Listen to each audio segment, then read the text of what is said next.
Hi, diddly ho, friendaloons. It's Rale. It's once again time to Nintendo do things and also mute myself. And today, right now, I'm joined by Andy. How do? Hello. Whacker and Storm have not responded as per usual. I'm gonna assume they're be off being busy adults. They're fighting the Gurgle Moth. Yeah. Or we could just say, oh, hey, look, Andy's the reliable one who showed up on time, so he's the one who gets hired for the job. Yeah, wait. Anywho, it's time to continue with Fire Emblem. Also,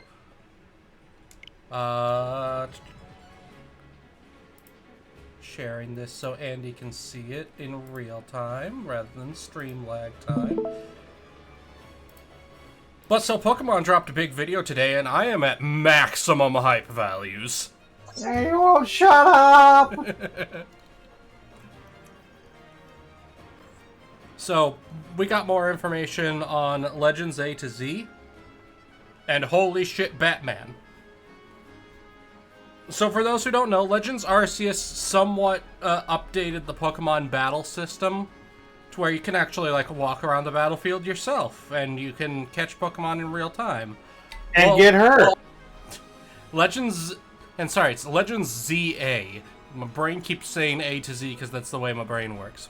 So Legends ZA is for realsies real-time battles, it looks like, where you can actually, your Pokemon will follow you around the battlefield, and you have to time their moves, because different moves have different reach and will have AoE effects and such.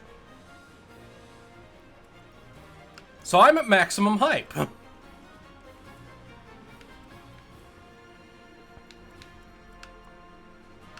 Yeah, I watched. I had a few questions I can handle it. or thoughts. I like the idea that even though you're in a massive like Midgar-esque metropolitan city, they actually have like dedicated wildlife reserves. Well, so Lumiose City is, the region is Kalos. Lumiose City, where the game is going to take place, is based off of Paris, because Kalos is based off of France. I've got this.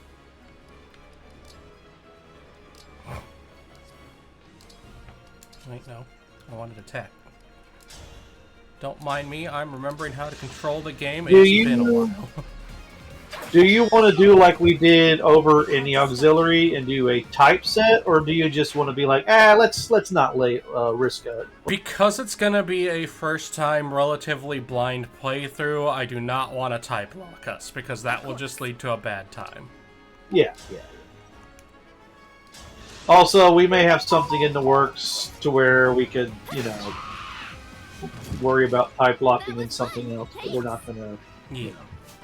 We can't spoil that without Storm being here, because it's his pet Yeah, project.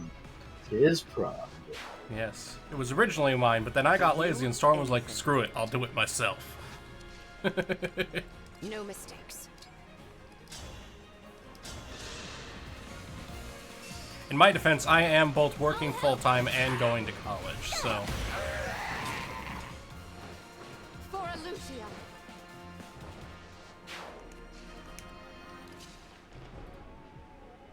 Oh, I got my certification at work.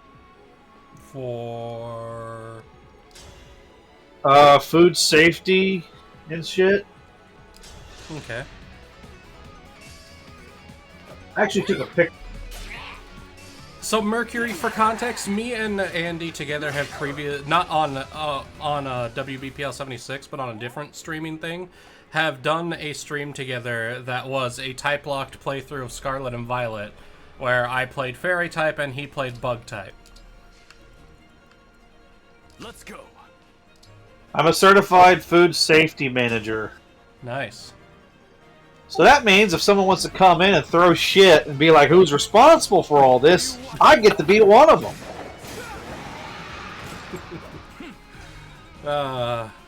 That's like poor Fox is the OSHA compliance person at her job.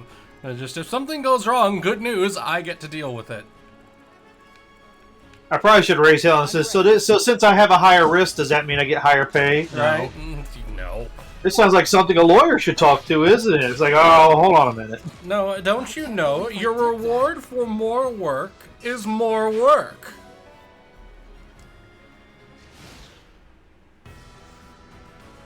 By the way, did you also see what Mercury said? Is Rale OS the prettiest cupcake? Yes, he was the prettiest cupcake. Yes, that pretty much was.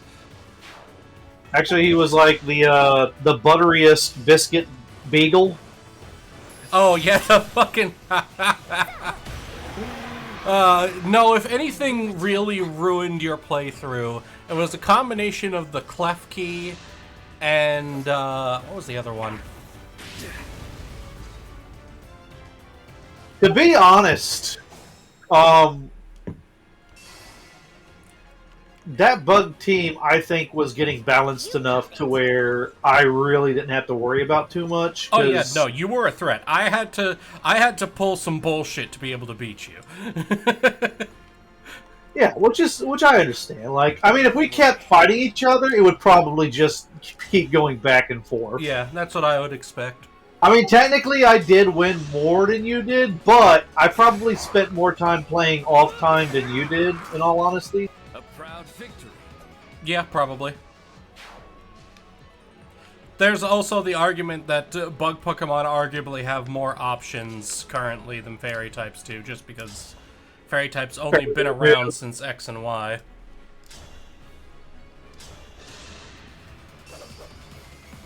This is it. I'm not afraid of I like bug. I like bug type 1 because I guess they're the underdog, and I can't. I'm a sucker for the underdog. And 2, that can be competitive. I wanted to. What was that water one that I was raising a fuss about? Surskit, maybe? Surskit. Yeah, I really wanted to make that work, but like that probably wouldn't. That Pokemon probably would only like be badass at like mid-tier at most. Like that thing had speed, and I feel like that if you trained it right and if it got the right like add-ons, it could be a monster. But or it could at least be more than what people would look at. It's like this cute little four-legged thing. It's like, oh, look at it. It says, oh god, it just hyper beamed us. But no, to be honest, I think one of my MVPs was old-fashioned Venomoth. Yeah. That, what was it? The fucking Heracross, I think. Oh yeah, the Heracross. Well, it was that dice, that dice add-on that really helped. Yeah. Because he has a lot of, like, random, like, you either do, like, 2 or 5 attacks. That dice improves it, yeah. I don't think it guarantees it. I think it, makes it like you're more likely to get the maximum rolls or something like that. Yeah, it increases your odds for getting more rolls. I think it might increase the cap by 1. I'm not positive on that, though. No, I think it just... at the end of the game, where it says, you and this Pokemon, the one, like... It didn't say the Pokemon that I started with. It just says the Pokemon that you've been, like, had in the first in your team. It was like, you and Fortress, you've developed a deep bond. And I was like, wait a minute, that's not the Pokemon I started with. And I was like, you have had Fortress front up for like more than half of the game. He has been your brick wall. Also, Night Owl, Andy's place is not the one that's going to have the E. coli and Listeria outbreak. Remember, he's the one who showed up today. He's the good employee today. I learned something horrible about Listeria. Like, that was the reason why Bluebell was shut down for 4 years. I believe it. So Listeria can, like, crawl along cardboard boxes in your coolers. Lovely. And it grew in a drainage that wasn't cleaned regularly. And it spread along all the cardboard boxes in the cooler. So they're like, where the hell is this coming from? And it took them 4 years to finally realize it. And Listeria is bad. One of the bad things about Listeria I learned is that it can cause it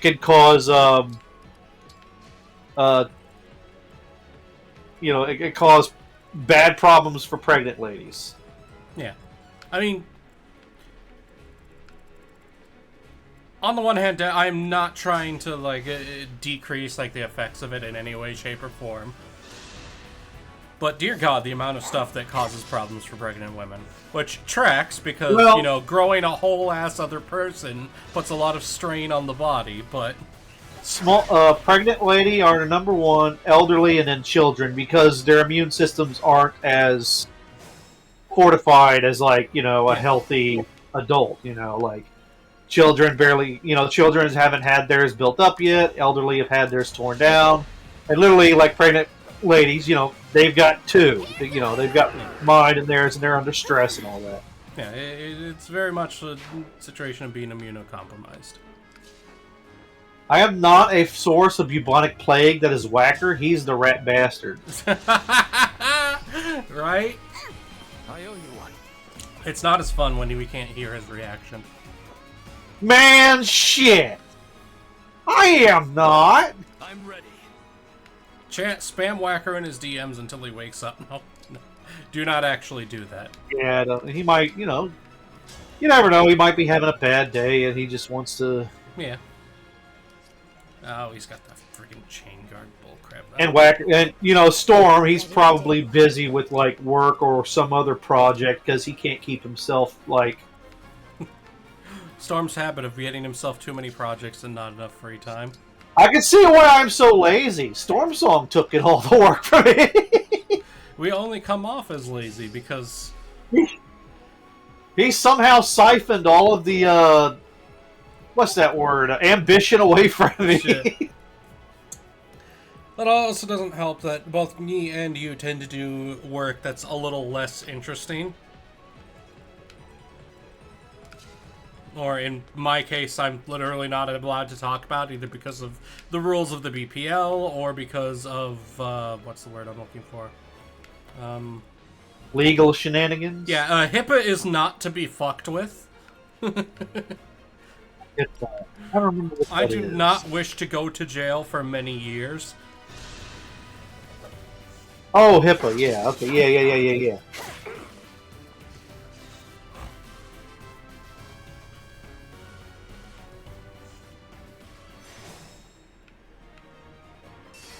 Responsibility is scary.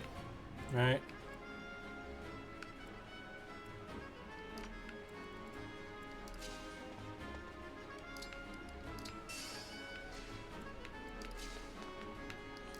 Here. You run up here. Chill out next to your brother. You vapor. Oh, the friggin' chain guard. Vaporize that one.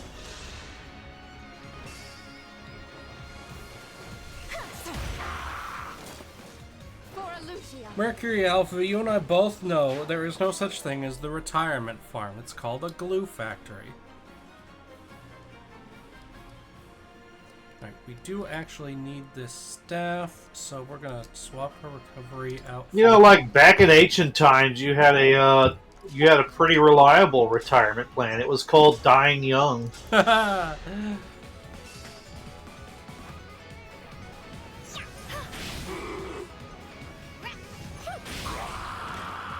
I don't know. I think they...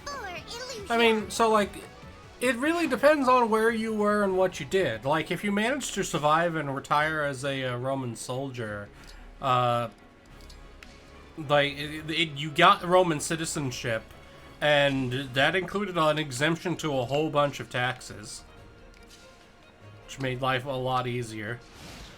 Not to mention, I'm pretty sure if I remember... note, this is me pulling from memory, and I am not a historian, hashtag. But that depending on when in the Roman Empire, you might also get a gift of land for, you know, being a surviving soldier. There's this... I don't remember what it's called, but there's this old black and white video. And it's showing all these, like, 80 and 90 and 70-year-old men and women who were, like, from the Civil War age. Mm-hmm. And they were all just, you know, thin and relatively healthy looking, and they were teasing each other. You know, the old man was like teasing their wives all the time, like, "Oh, stop it, Henry!" And they're like, "Hee." Oh, I think I'm about to hit 7 years old. Hash Brown, not a historian. Yes, Mercury. And yeah, Samurai is right. The life expectancy was heavily skewed by infant mortality. And also, you know, women dying in birth also. They're like, it was a bad time. Yeah, Whacker, why'd you do those horrible things?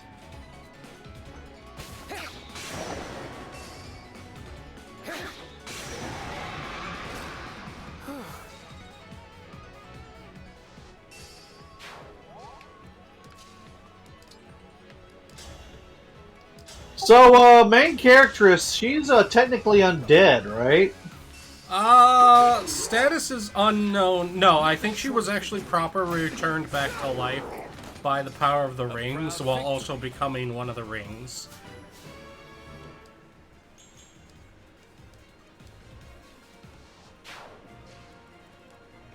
Does this game, or let me rephrase, does this fantasy universe has a form of revival?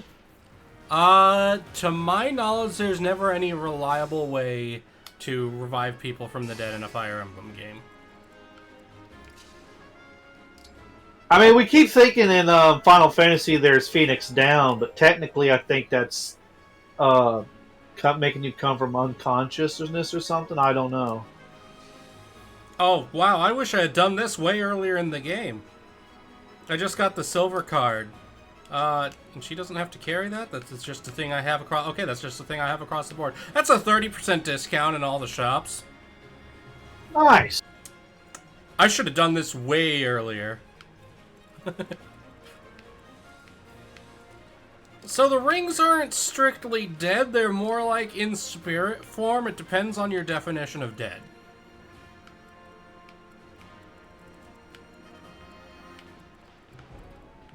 And yes, 9 hours, you're probably right, 1910s, like... 1925, 100 years ago. Just think of that.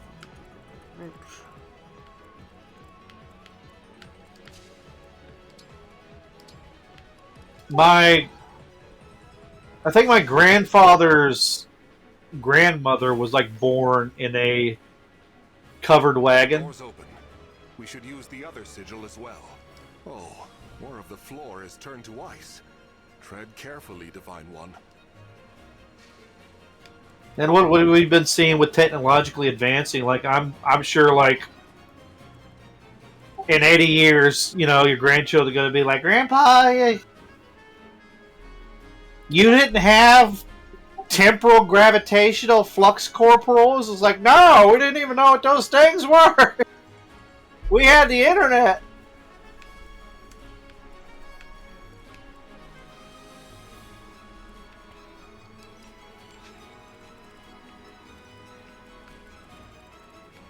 Alright, so let's move her down here. These guys are in heavy armor, so I think having her down here is probably the best plan to do. Oh, they're coming out to play. Lovely. That actually does make my life easier. First of all, because they might be in range.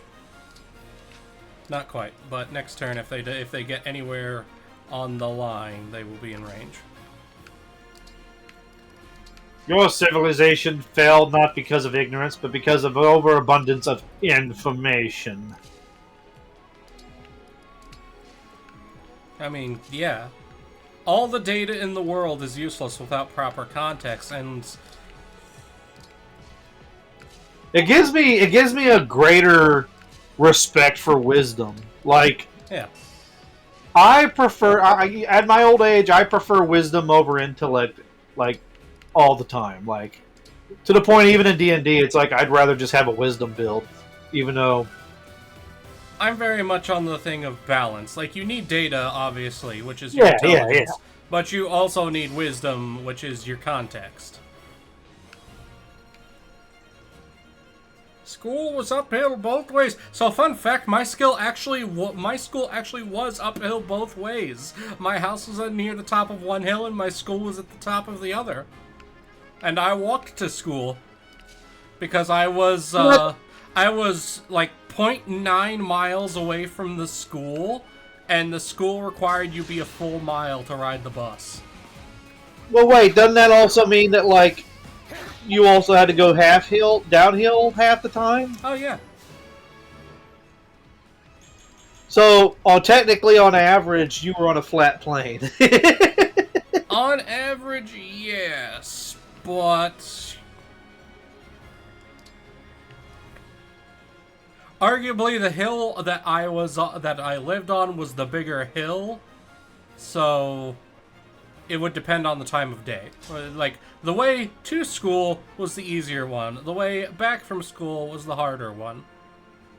On the time of day. So Rale had to deal with some weird land title shift or something like that. So, Samurai, you say that, but int is not a dump stat if you, like me, and like to know all the things. There are no dump stats. IRL, there are no dump stats.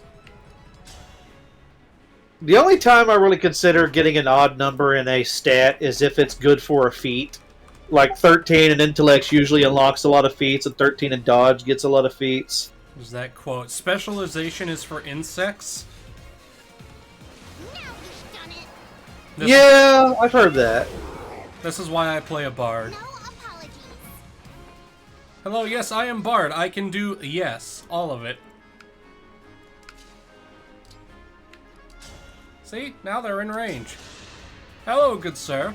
Goodbye, good sir. Rest now. Quinlist, I am not nearly that old. Old man, look at my life. What is my button for turning on?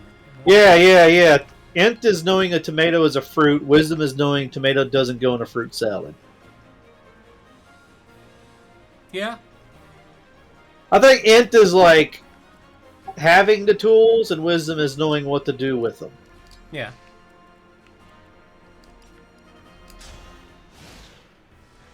My usual shtick would be, intelligence is your ability to apply logic and pick up information. Wisdom is your ability to apply experience. Because sometimes, it turns out, logic is not always 100% correct, because living beings are illogical. That is illogical. Yes, welcome to life.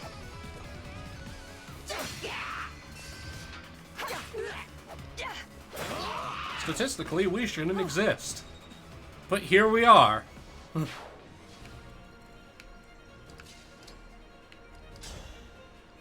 How much more do you think you gotta go, anyway? After the DLC, I'm expecting there's probably no more than 5 levels after the DLC. Oh, God, what smells like a barnyard all of a sudden? Bon swag. Oh, okay. Hey, Storm! Now do Storm Song. Did you watch your required reading?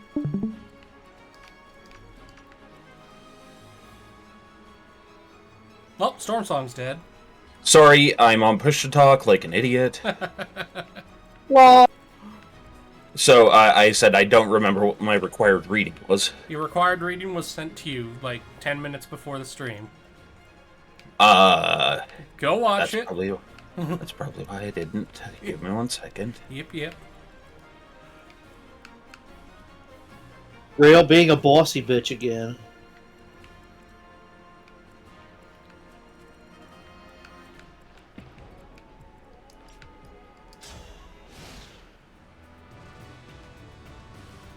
So, Mercury Alpha, I'd make an argument that depends on the school system. But, as someone who went... So I went to high school in a very rural area, and yeah, that school is a shit show now. But I also now live near the most well-funded school in my area, and they're doing some really neat stuff. Like I am jealous of those kids, and they look forward to a bright future. My future's so bright, I gotta wear shades. Man, the problems with the school system are arguably problems with the general area, which I'm not going to get into because we're going to risk going into politics on that. The problem with the current system is it's not like the system I grew up with, which was the best system. I mean, it's pretty much exactly the same system as I grew up with, except now they get access to computers, which frankly.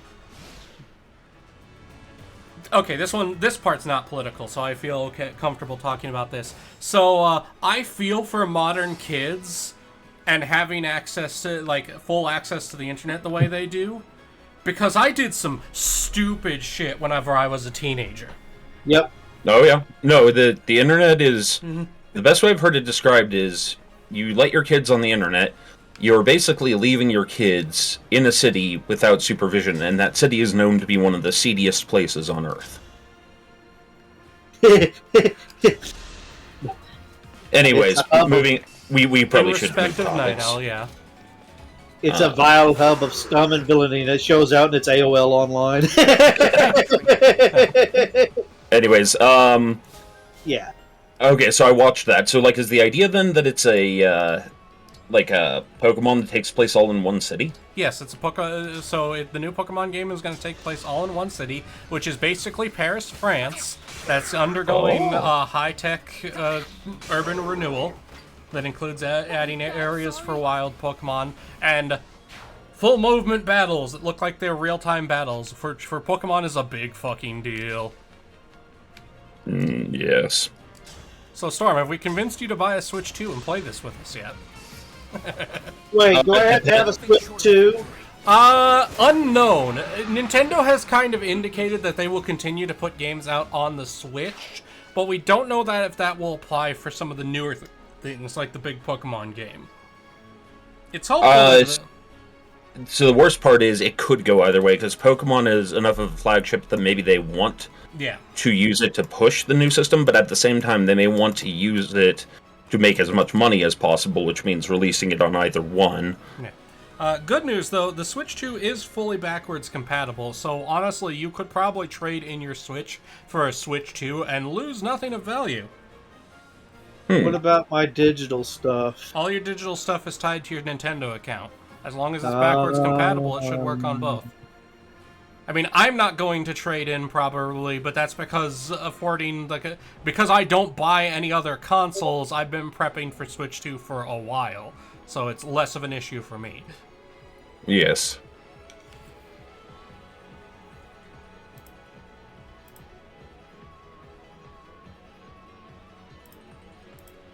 Storm, why did you send me Wakandan Knuckles? Yeah. Because I felt like it. So what are you gonna do with the Furby choking down Whacker picture? Oh, for album covers and whatnot? Oh, okay, cool. That was what, crap, who was it? I think maybe Techie suggested that. Is that going to be the album cover for your AI songs that you've been doing? That I don't know. That wasn't the plan, but fuck you, that's a good idea. Maybe, yeah. Well, I also don't actually invest much effort into the AI songs, because, they're for shitposts. Yeah, but a shitpost album deserves a shitpost album art. Yeah, you do have a point. No, I was testing out one of the AIs I hadn't tried yet, which is called Udio. I am... about it. So, Samurai, Game Freak and the Pokemon Company don't really make the dumbest decisions. You have to remember that the video games are basically just advertising. That is not how the Pokemon Company makes its money. The Pokemon Company is so ridiculously wealthy that they're competitive with Disney because of merch. Yeah, fun fact, Pokemon is not even in the top 10 video games sold, but is the absolute top media franchise ever. Yeah. By a long shot. Yeah, like yes, Disney technically owns enough different media franchises to be competitive, but the Pokemon Company, just based on Pokemon alone, is easily top dog of that. And it's because of the merch. Oh god, the merch. See, they made a life-size plush Gardevoir? We don't talk about such things, Rale. So yeah, Pokemon is at 98.9 billion value as a singular franchise, which is almost on par with some rare mineral industries. But below it is, or the second place below it is Mickey Mouse and Friends at 61.2 billion. That's more than a $30 billion difference. Yeah.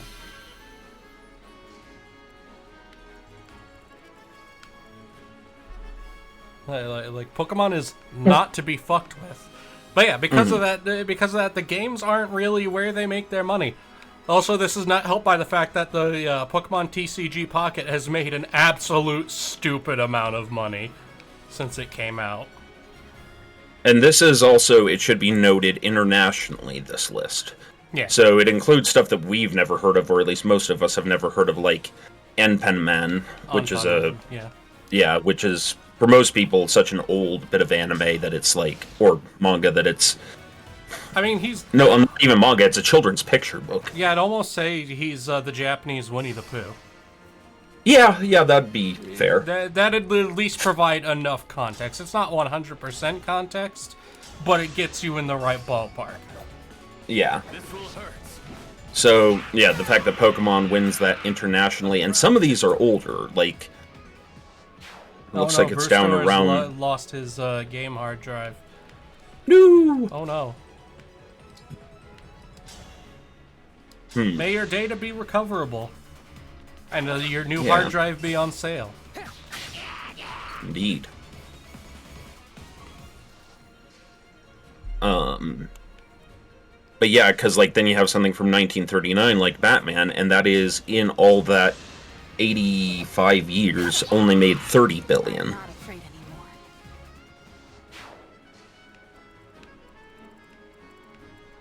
It's fascinating.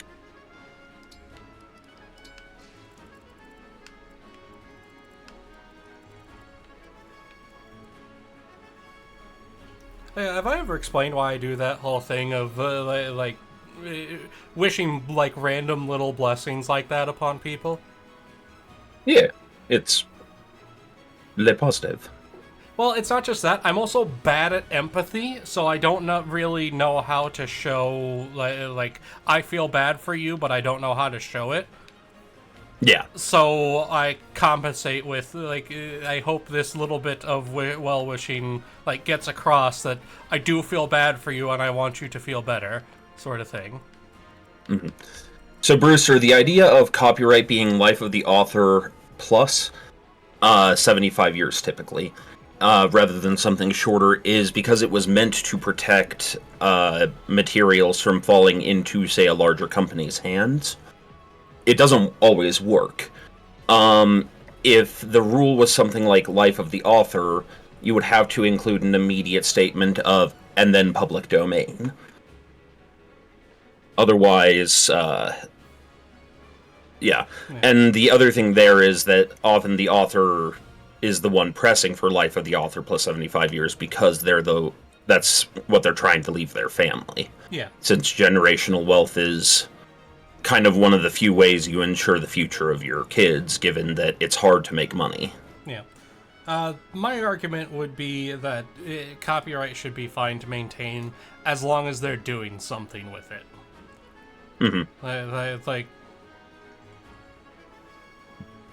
Now, that said, that's not me saying that's right or wrong. That's me saying that's the logic. Yeah.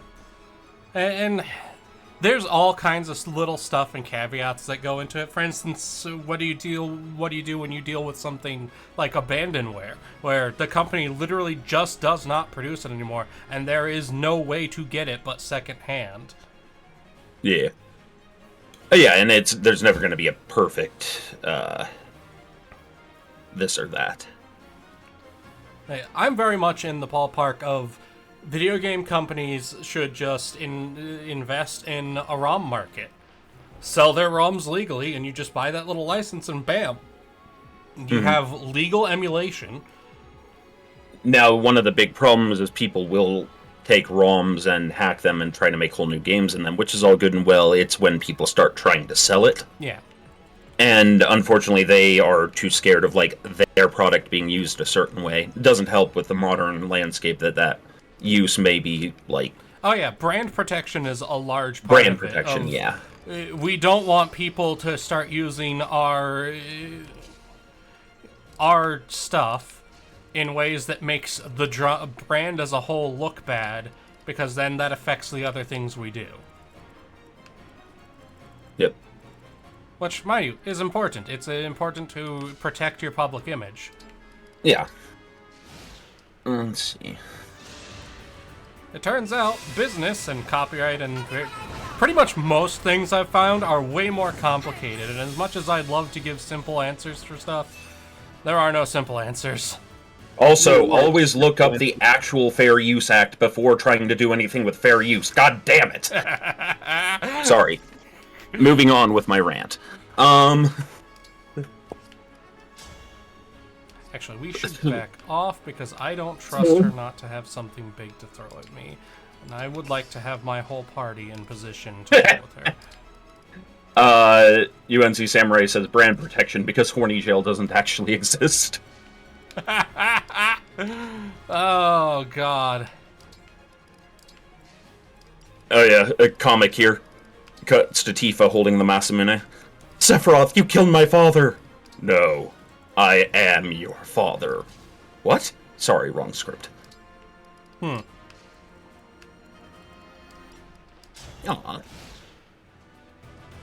One of the folks from my synagogue posted pictures of their doggo now having puppies. Oh, I got If Horty pictures Jill of my niece's exists- first visit to the zoo. Yay! Yeah. What were you saying, Andy? I was gonna say, if Horty Jill exists, like Nintendo would have like a private company, like a private wing. jail. Yeah. I mean, we discussed this when we did the Pokemon playthrough. The Pokemon Company knows what they're fucking doing. Specifically the moms. I realize I should context that. Specifically the moms. Don't ask what Pixar artists do when they're let go of their contract. Right? The true battle in Horny Jail is the Pixar mom gang versus the Pokemon mom gang.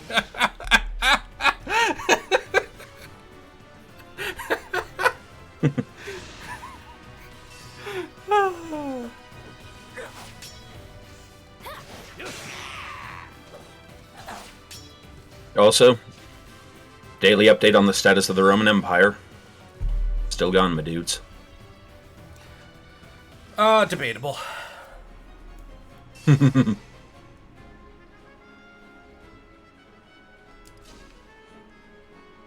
Alright, our big goal is not to be in her range. So who can we can probably murder everybody as long as we stay out of her range. Nito Chiquita. Oh yeah, you were supposed to like go into triangle strategy and level up the pink-haired lady. You and keep get asking me to do that, and I have not said that I would. I want you to show it on stream once. I want you to drop the Triangle fucking sun. strategy is not a Nintendo Drop exclusive. the sun. Ladies and gentlemen, we are experiencing technical difficulties. We will be right back. That's Throw the switch! we are experiencing autistic difficulties. Please hang on. Uh-oh. I forgot I can't say. Oh God, unlimited horny works. That is a sentence, good sir. No!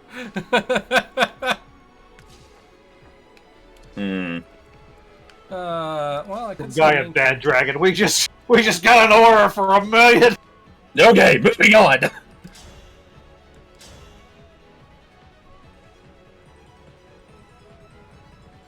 Ooh, that might work.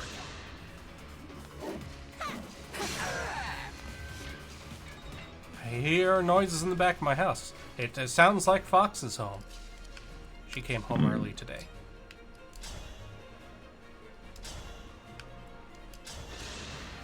I have to stop playing video games because my cat demands pets. Yeah. I'm unbeatable.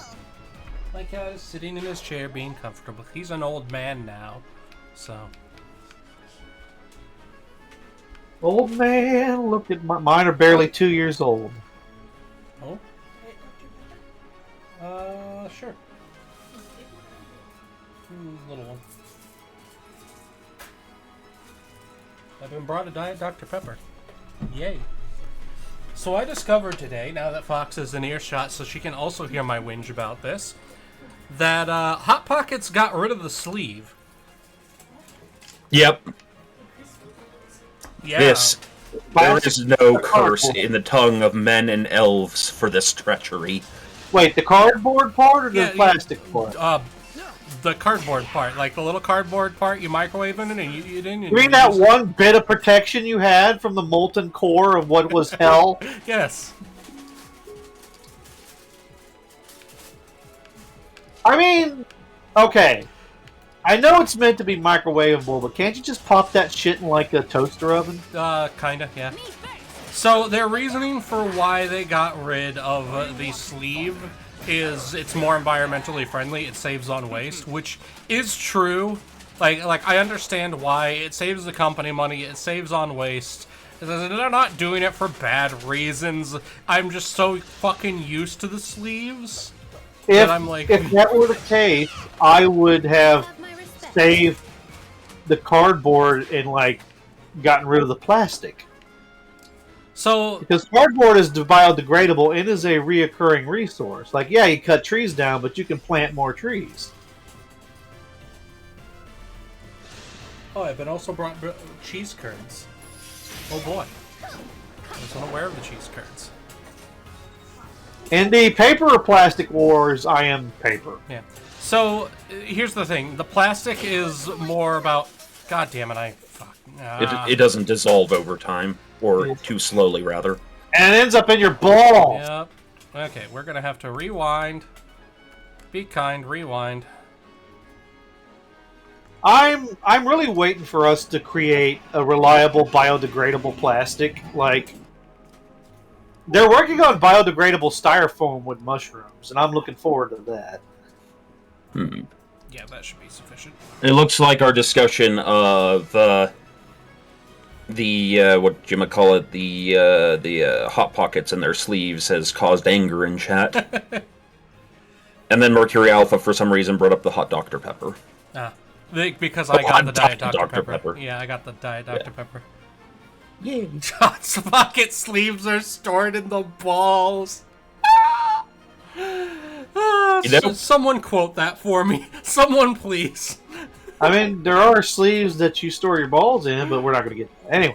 I was talking about, like, microplastics and all that stuff, which made me wonder, I'm like, did we have, like, micro glass in our system before, like, plastic was around?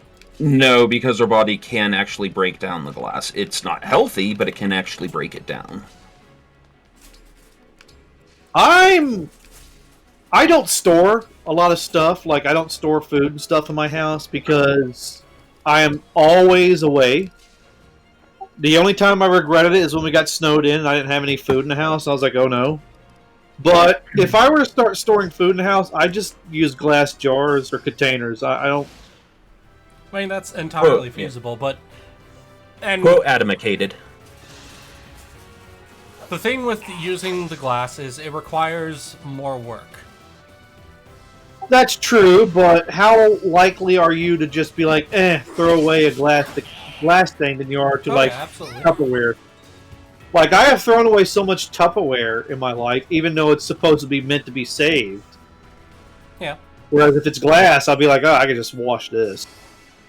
Even though you can wash Tupperware, but... Yes. Even if it says, even if plastic says it's microwavable safe, I still have that back of my mind, like, yeah, but... I win this one. I've never had any problems with microwavable safe plastic, and I have a big fancy microwave, so... Use mason jars. The lids are recyclable. Yes, we actually do that in my household. I don't think we bought cups in years. We just drink out of mason jars.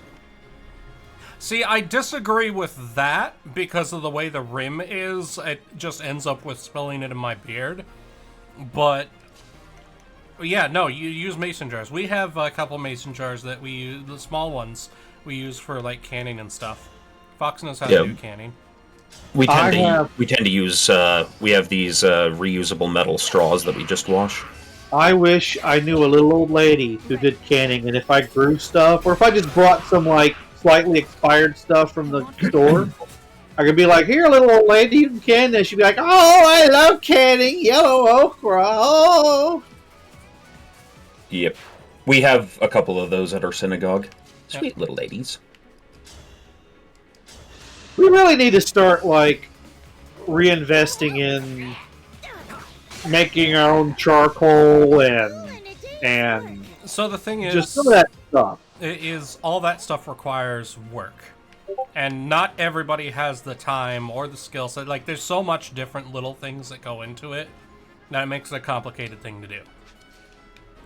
Mind you, I definitely 100% approve of it. If you can fit it into your lifestyle, you really should. But not everybody has that option. Also, space becomes a thing too, because not everybody lives in houses that are large enough for that. Well, there also is something to be said for maybe doing it as a shared effort, but... Yeah. Fair. Yeah, I like the idea of shared effort stuff. Like, if you've got a bunch of stuff, you go to your neighbor and you be like, "Hey, I got a bunch of this. Would you like this?" Yeah. Like, there is something to say about having, being neighborly and just building up good, what's the word I'm looking for? They use it in business a lot. Like, if you screw up, you built up goodwill. Building up goodwill. Yeah. Also, sorry. No, I was going to say, I wouldn't say build up goodwill just for your own benefit or to be selfish, but it helps, you know? Yeah. The problem with that sort of thing ends up being that everyone has to agree to it in the area for it to work. And unfortunately, some people are selfish dickheads. Now, Night Owl, I have to point out, the only reason Andy doesn't have a Goodwill is they only have Salvation Army in their area. No, we have a Goodwill down here. I know, I'm joking. Night Owl was accusing you of not having Goodwill. It was a very good joke. Don't. What the fuck would Night Owl know about Goodwill? He buys his clothing from there. I actually bought my wedding suit from Goodwill. And the desk I'm working on right now is from Goodwill. So I saw a video of this guy. He goes and he buys like T-shirts from Goodwill and he sells them online for like a slightly marked up price. And he's like, he's doing pretty good. Yes. Yeah. Not only did I buy my wedding suit from Goodwill, there was $200 in the pocket, and I was super poor at the time, thus shopping for suits at Goodwill. So. Yeah, that went towards the honeymoon fund. It rains on the good and on the wicked, and vice versa. Pro tip: check your pockets. You know what's the worst thing that I like? My sister, I want to beat. I literally want to like osmosis, turn into two halves, and then beat the shit out of myself. My sister sent me $40 for my birthday. I lost it. You could have spent that on giving yourself the power to do osmosis and beat the shit out of yourself.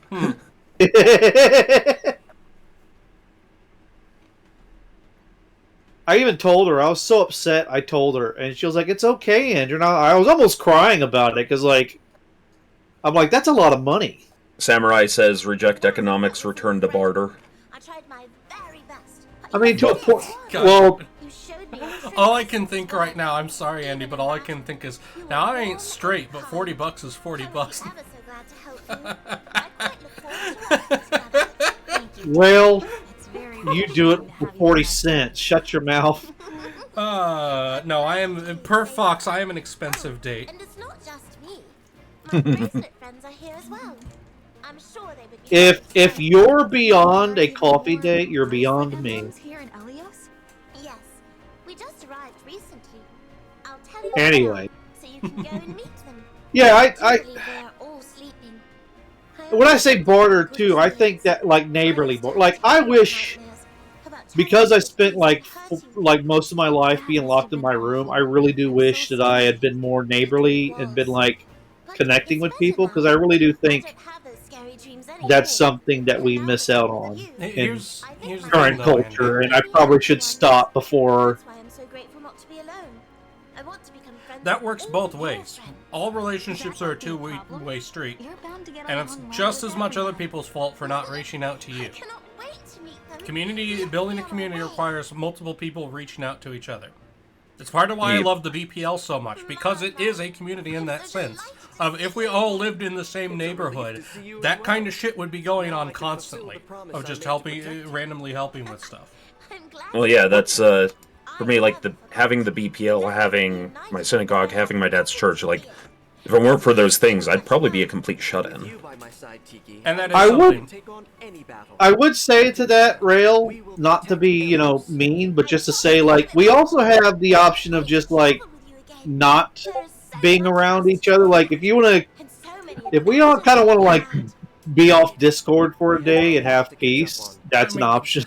You can do that relatively in real life, just not really talking to other people. You can avoid people pretty easily. But Yep. yeah, no, that is one thing of why like churches and such became the way they are. There's a big argument that could be because of it's a really good way to build that community support network. Yeah. Like, the example I can think of, and I won't get into the religiousness of it, per se, but, like, for example, a tradition at our synagogue, which I believe is a tradition at most synagogues, and I think even most churches to some degree, is when a person loses a family member, when, like, a family loses one of their family members, in order to allow them to focus on grieving, the synagogue will all start pitching in for their dinners for like a whole week. That's most community things like churches. Yeah. So, I am not religious. This is well-known fact. But I have looked into stuff like that. There are community groups you can join. Like the Freemasons is something like that. Yeah.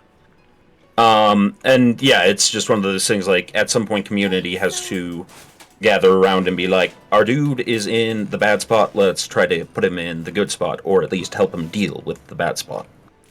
Zumberge, this is not meant to be a thing for, we need to go back to a barter economy. No. We are just faffing around about that particular thing. Yeah, no, it's more about the advantages of building a community and why it's a nice thing to have. Yep. The barter stuff was just a joke from earlier. Also, funny little meme I just found. Cuts to, what do you call it, picture from the old Oregon Trail game. And it says, "Get in, losers, we're going to die of dysentery." Nice. But no, so my degree is statistics and economics. I kind of need us not to go back to the barter system because my skill set requires we have a money system. Yep. Whereas I'm in the particularly unusual zone where, how would you put it? You know how you could sometimes emulate a program or emulate another computer entirely inside of a computer? Yes, like Minecraft? Yeah. So my job is the barter system being emulated inside of the modern economic system. Because doing music and sound engineering and so forth often requires a lot of you scratch my back, I scratch yours. Yeah. Indeed. That's also because it's hard to distinctly define a product sometimes. Yeah, I mean, Storm Song, at least if we went back to a barter system, you could just take out like your drum kit or a guitar, throw down a hat, and get something out of it. There's I a guy have to doing find that- like a patron and become one of those hermits who lives out on the patron's yard in a hut. Mm-hmm. Throwing Well, shitty puns and then for the there's- entertainment of my lord. Indeed. Well, and then there's the sound engineering side. That's where I do, like, make a permanent thing. But that's also where the you scratch my back, I scratch yours thing comes into play, because it's like, we really need to be able to record this sound. Would you allow us to be on your construction site with the appropriate safety gear to record these sounds? It's like, Yes. can you buy us lunch? Bingo. Yeah. Spend a little money, take a little money. UNC Samurai says busking for goats. Yeah, busking is for goat. He's good at guitar. Right. There's a guy outside of one of my local gas stations that just sat down with a guitar in a box, and he already had some pretty good amount in there, and I threw a 20 in there. I gave my tithes. I'm good. Yeah. Yeah, I have zero problem with busking whatsoever. Unless you're bad at it. Even if you're bad at it, at least you're trying. No, get out! Yeah, just don't be an asshole, obviously. Well, that's just, honey, that's just a rule for everything. Just don't be an asshole. From experience, being a dick to people is actually harder in the long term. Yeah. Well, the ability to be a dick to someone is in fact a useful skill, but people abuse it horribly. Like, you need to be ready to be a dick to someone who's, say, attacking an innocent person. Yeah, obviously. Yeah, but, like, unfortunately, that's not a long-term strategy. That's a leave my family alone strategy. There's a difference between just general dickery and tactical dickery. Yes. I love that is both a massive meme and actual good advice at the same time. I just looked back over at the screen and remembered why we don't talk about the map. The map of the hub area, the one that looks like yeah. Also, speaking of tactical dickery, I started reading the Heir to the Empire trilogy. Much tactical dickery to be had. Heir as in the person who's going to inherit it, or heir as in like Heir as in one who inherits. Okay. Yeah, so like the heir of a throne. It's the trilogy from Star Wars where Grand Admiral Thrawn is first introduced. So, like, the blue dude that everyone yaps over and says is so amazing, and I'm like, well, let's find out what this is about.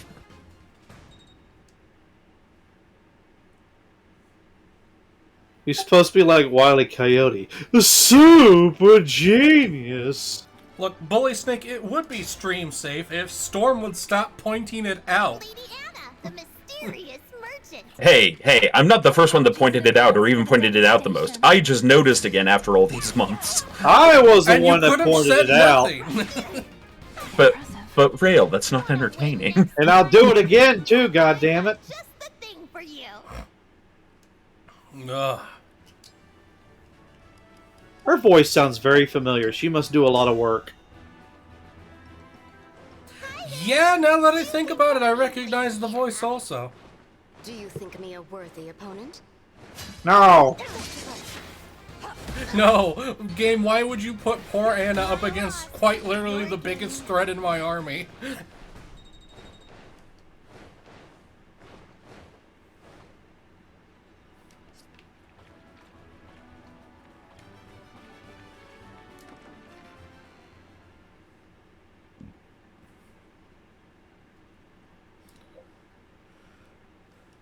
Oh yeah, the point of that DLC was to get the bracelet for the tiny dragon girl.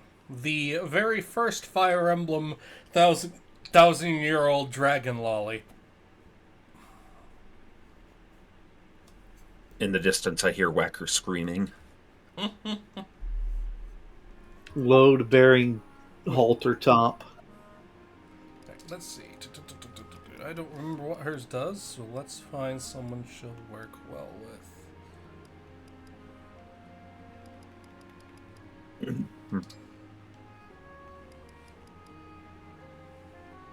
Okay, Tiki's.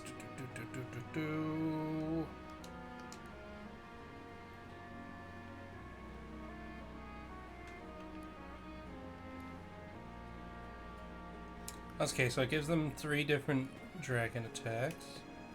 Yes, send the small child against the flying artillery.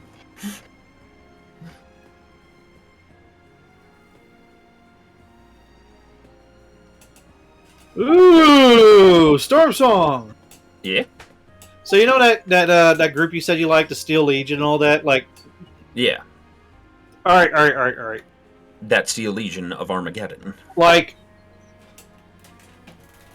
I want to say anime, but you know, like a series where it's like World War One or Two ish, you know, mechanized combat, but all of the mechanized stuff is like fantastical beast and such.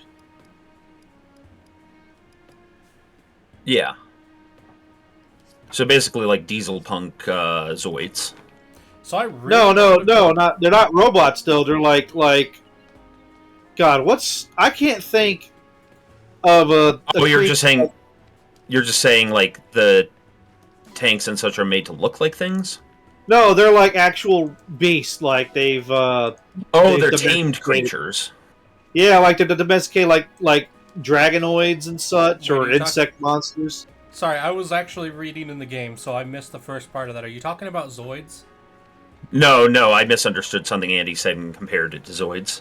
So imagine like a World War One or Two combat setting, right, with trenches and artillery and tanks and such. Mm-hmm. But all of the like big weaponry and stuff are like fantastic beasts, like imagine the artillery shells or stuff. The artillery launchers are like, I don't know, like some kind of beast that can like shoot fireballs over great distance, but they're big and fat and slow. So in other words, World War One via Pokemon. Kinda. Oh, Which canonically actually makes sense in Pokemon because of the shit that General Surge talked about. hey, divine one. Now, UMCA Samurai posted something, Aerosmith. Way to be extra super cute.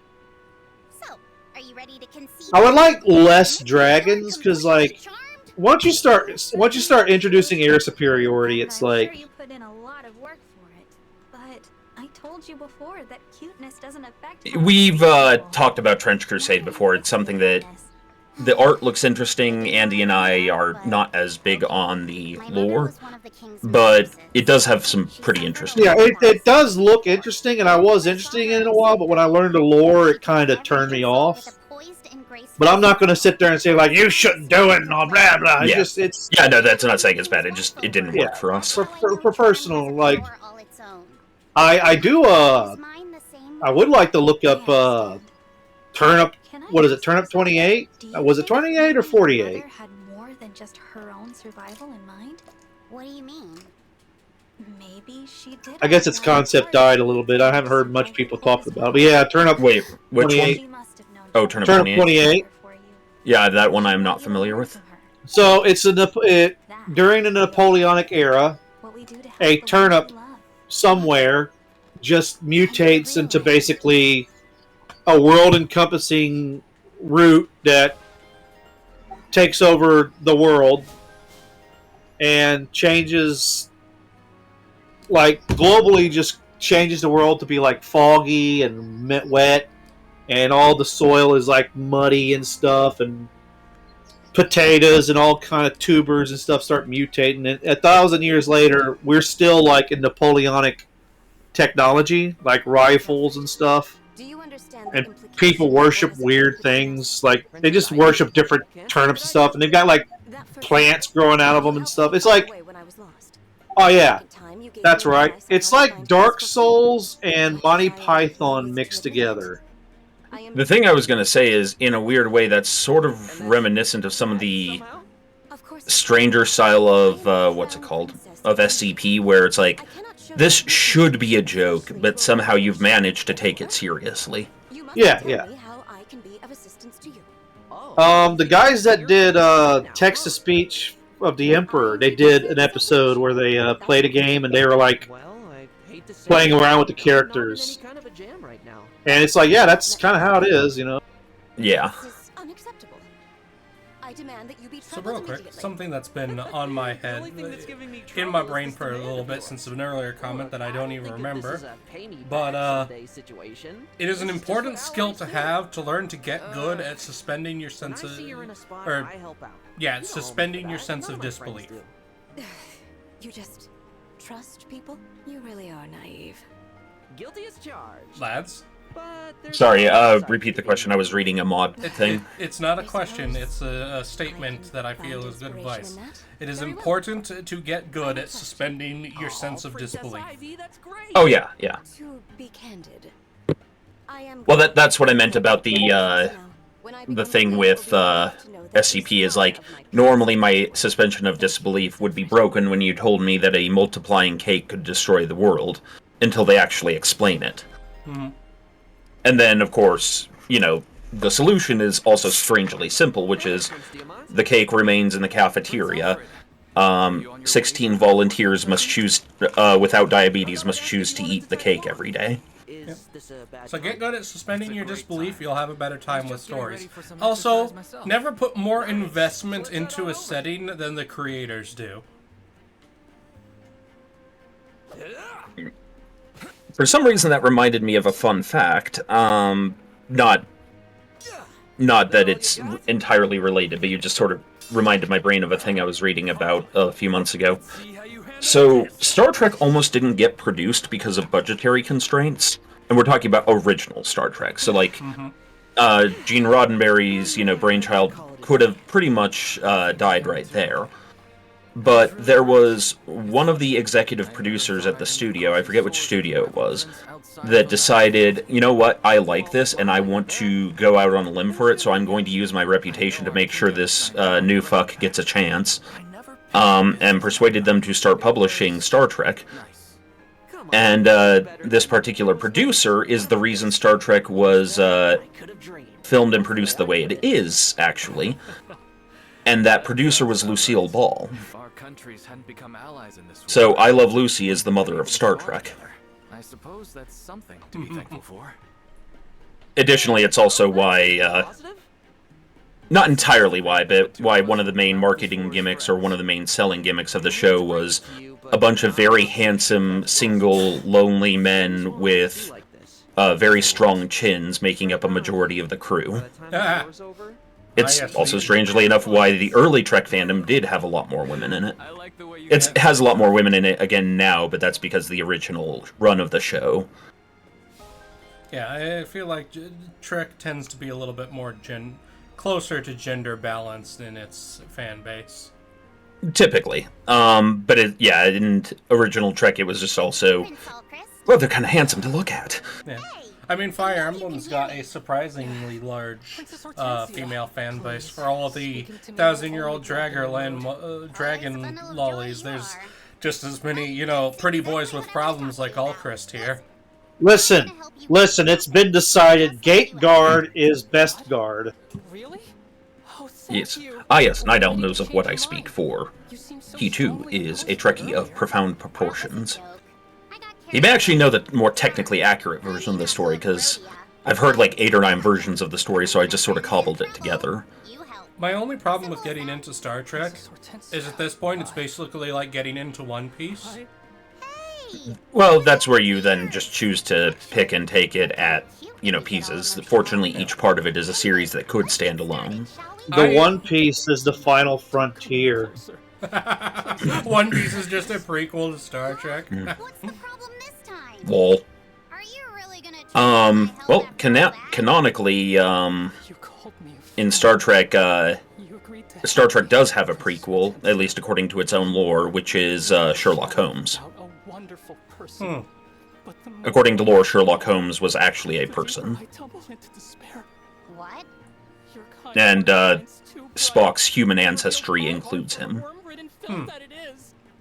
Since he's only half Vulcan.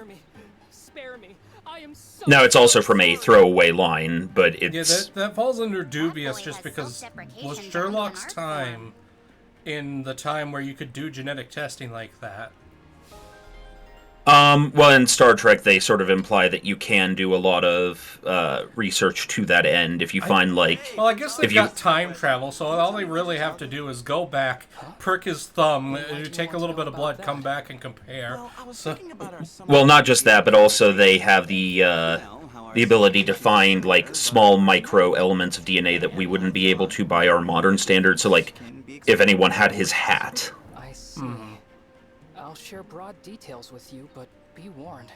It's not very interesting. But yeah, it's just one of those things where it's like, it's part of the lore because Spock directly quotes Sherlock Holmes while saying, "One of my ancestors once said." Gap between my brother and me, as far back as I can remember. People have praised my older brother for What if his ancestor was just quoting? for a better successor to the Brodian throne. It could be that his ancestor is Doyle, but most of the fandom, and it seems some of the writers seem to agree that it's Holmes himself. Ah. I'm a lost cause. But bearing in mind, this is also the setting where there's a star out there that can accidentally turn your blood to alcohol because of some weird energy reaction. That's the plain truth. It's not his fault. Ah, so if the Thunderchild went there, the captain would be 100% fine. So instead of holding a accepted that you were in. Oh. You know what you are? I don't know why this reminded me, but you know how I've been working on the Scooby-Doo-like setting, right? You're saying you like Yeah. me? Okay. You're such an inspiring person, Prince Fogado. I must not risk dragging So quick you summary down. for those who don't know. The Shaggy, what this is Scooby-Doo, but supernatural stuff is real, and most of the main cast is supernatural in some way, but none of them know that the others are supernatural. And they're still going around in the Mystery Machine and such. So the Shaggy equivalent is a guy who basically got locked in a cave with the monster from It, but he does not experience fear. He has that mental thing where you just don't experience fear as an emotion. And so it couldn't feed off of him, and it starved to death before he did, and then he ate it, and now he has fear monster powers. It's not specifically the creature from It. I'm well aware of, like, the lights beyond reality sort of thing, but to get across what kind of monster he was dealing with. You could just be, it could be a skinwalker, because that's one of their things I remember, is they feed off fear. I don't fuck with skinwalkers. I know enough Native American lore from being married to one. Oh yeah, that's right. That's rule right. number one of skinwalkers is the same as rule number one of Fight Club. Yes. Well, so I'm pretty sure there's like a European version of it, or even hell, any culture probably has a this creature feeds off fear. My favorite one is the Alb or Alp, depending on pronunciation. Basically a vampire that feeds off of nightmares. So his whole motivation is he realized that the things whose fear tastes the best is things that have never experienced fear, and turns out that's monsters most of the time. So now he hunts monsters because they taste better. Matter of fact, I think the Japanese have like a flying pig that like feeds off of dreams. Yep. Oh yeah, there's all kinds of such things. I remember learning about that from the Yerotsa Yatsurai movie. Coming and going as you please, following your own whims and curiosities all over the world. Fuck. No restrictions. It was one of the movies.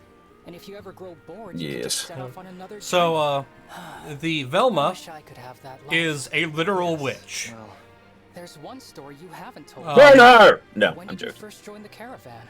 I bet you were born into it. So, it's the reason why she knows all this supernatural lore is because she's a witch. And that's also why she always seems to have the right tools for whatever they're trying to do.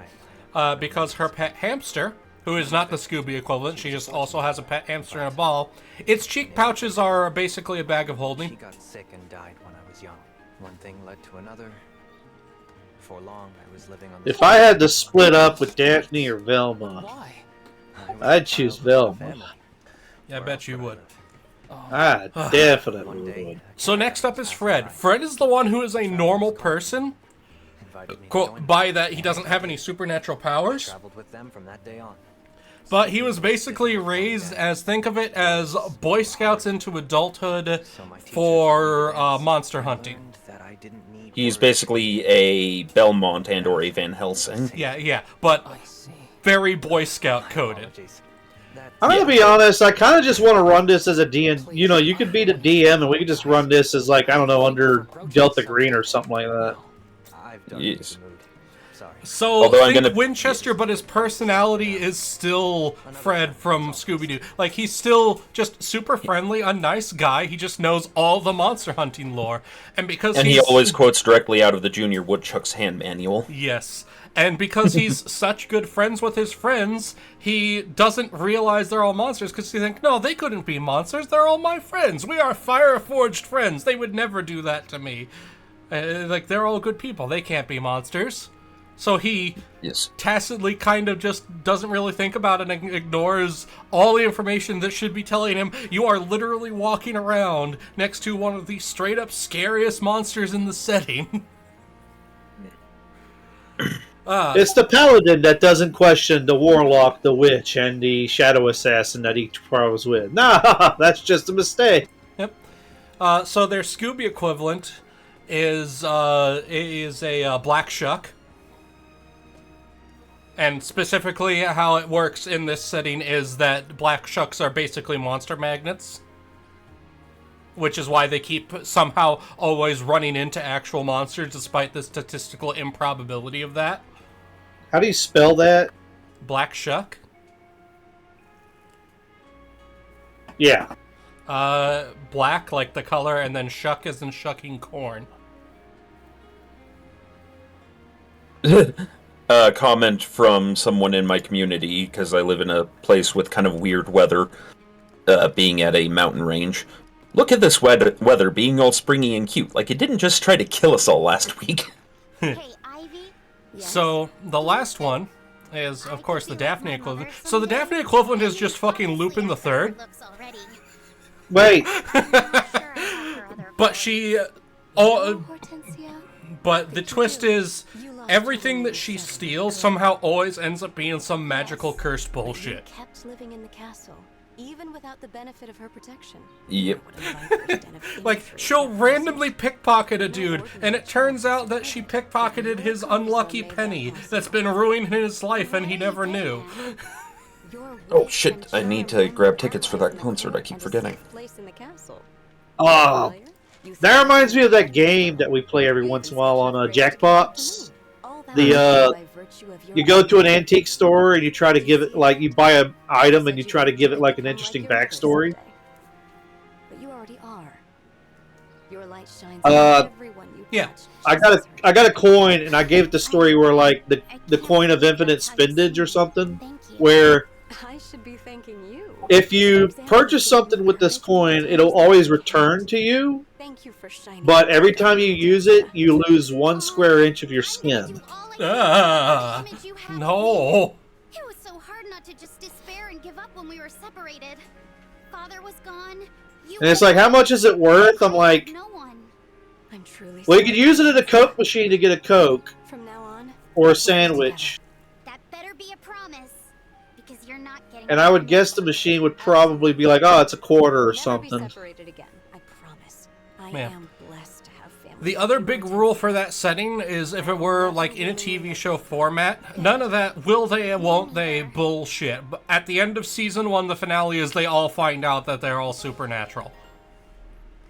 Well, except for the Fred equivalent, but he finds out about everybody else. No, I think they find out and they just stare at the screen and one of them goes, well, shit, and it goes straight to credits. So one of the working ideas I have for how it's revealed is that the ex-coven of the Velma shows up as the bad guy for the finale and captures her, reveals to the rest of the cast she's a witch, and the Fred equivalent is like, I don't care, she's still my friend, give her back. And then the Shaggy responds to this like, oh, okay, you're cool with this then, and goes full shadow monster. I can throw more logs on the fire. And proceeds to go ham and solo a witch coven. I am shaking because I am afraid. Yes. Oh, hey, Blue Gentleman. Didn't see you slip in there. Let me put those fears to rest. I set up a few well, shit! Just in case, okay, Blue, I need context. What's hardcore and you love it? Because I just listed off a lot of things. Strange moaning cry coming from that way. Hey, you, spooky ghost. Oh, yeah, shadow monster. Damn it! Quiet. Sorry. Oh. My search stuff was like I was trying to go back to WBPL because my cat pressed on the keyboard. And I saw an article that was about Final Fantasy Tactics, and I was like, oh boy, and before I read the cat touched the keyboard again, it, like, refreshed. The reason why the Shaggy equivalent is the Shaggy equivalent is because he basically always has a joint or a cigarette in his mouth, because his mouth actually leaks black smoke from his shadow monster powers. And so to cover for that, he just, stick something in the mouth that would smoke normally. He never actually lights it, but there's like a one-off flashback scene, because it's meant to be like a lot of little one-off bits that just use this cast in different situations. That is the first time he got caught with it because he didn't have a lighter on him. So someone who knows he's always smoking something, and then it's like, hey man, can I borrow your lighter? Fuck.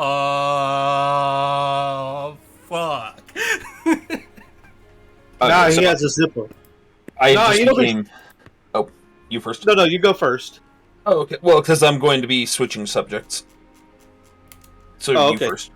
I was going to say, okay, so in the scene, have him look at like an ornate Zippo and give the impression that the Zippo has some sort of important meaning to him, but then later on you find out, oh, he just carries it around so that he doesn't get caught again. The Zippo itself does not have any special meaning. He's just making sure he has it this time. Yes.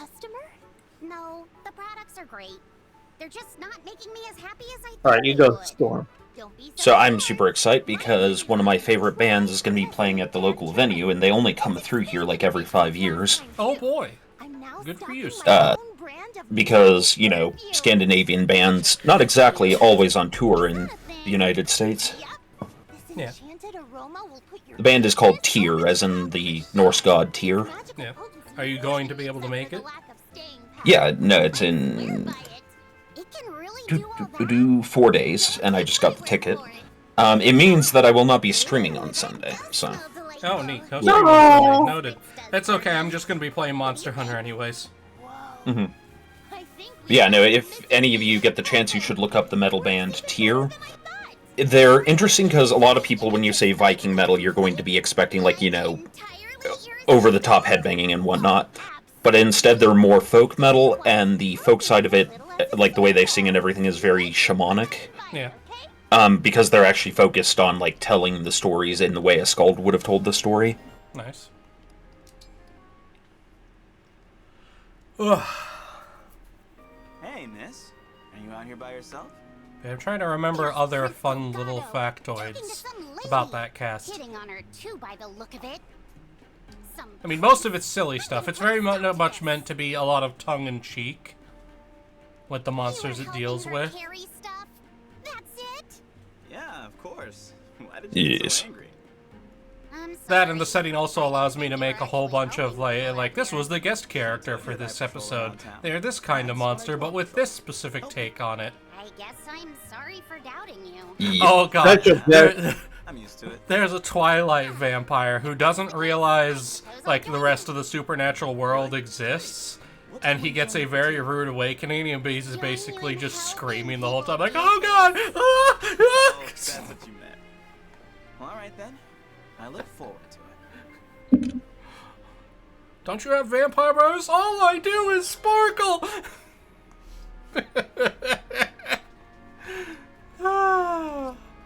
Am I a bad person? I mean... Potentially. You're not the worst.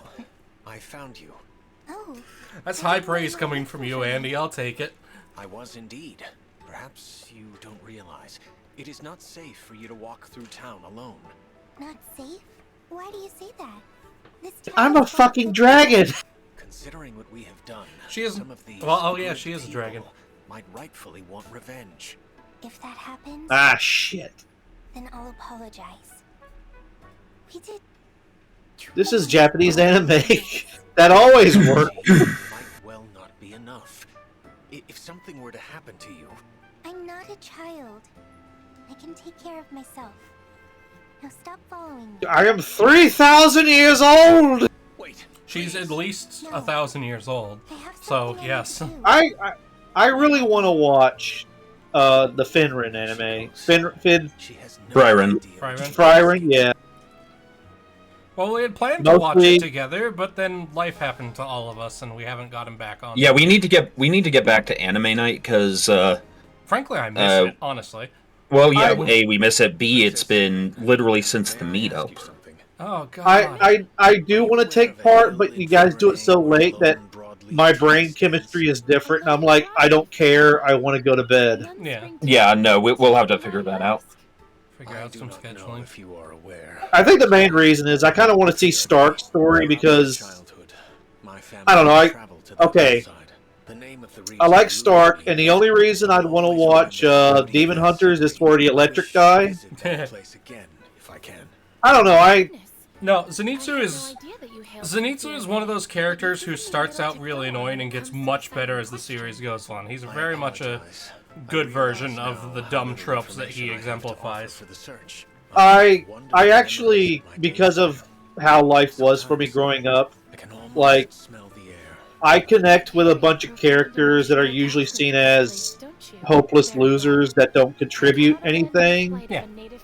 And it feels good seeing them, like, come out of their own and start contribute, or, you know, just, there's actually value to them. Yeah. Zenitsu is actually a good example of the use of those tropes. If you want a bad example of the use of those tropes, the grape guy from My Hero Academia. Well, he's a perv. Like, he's a hopeless perv, and he's unapologetic about it, you know? Yeah, but there's ways to do it and ways not to do it. There's look at all the shit Roshi got past the radar.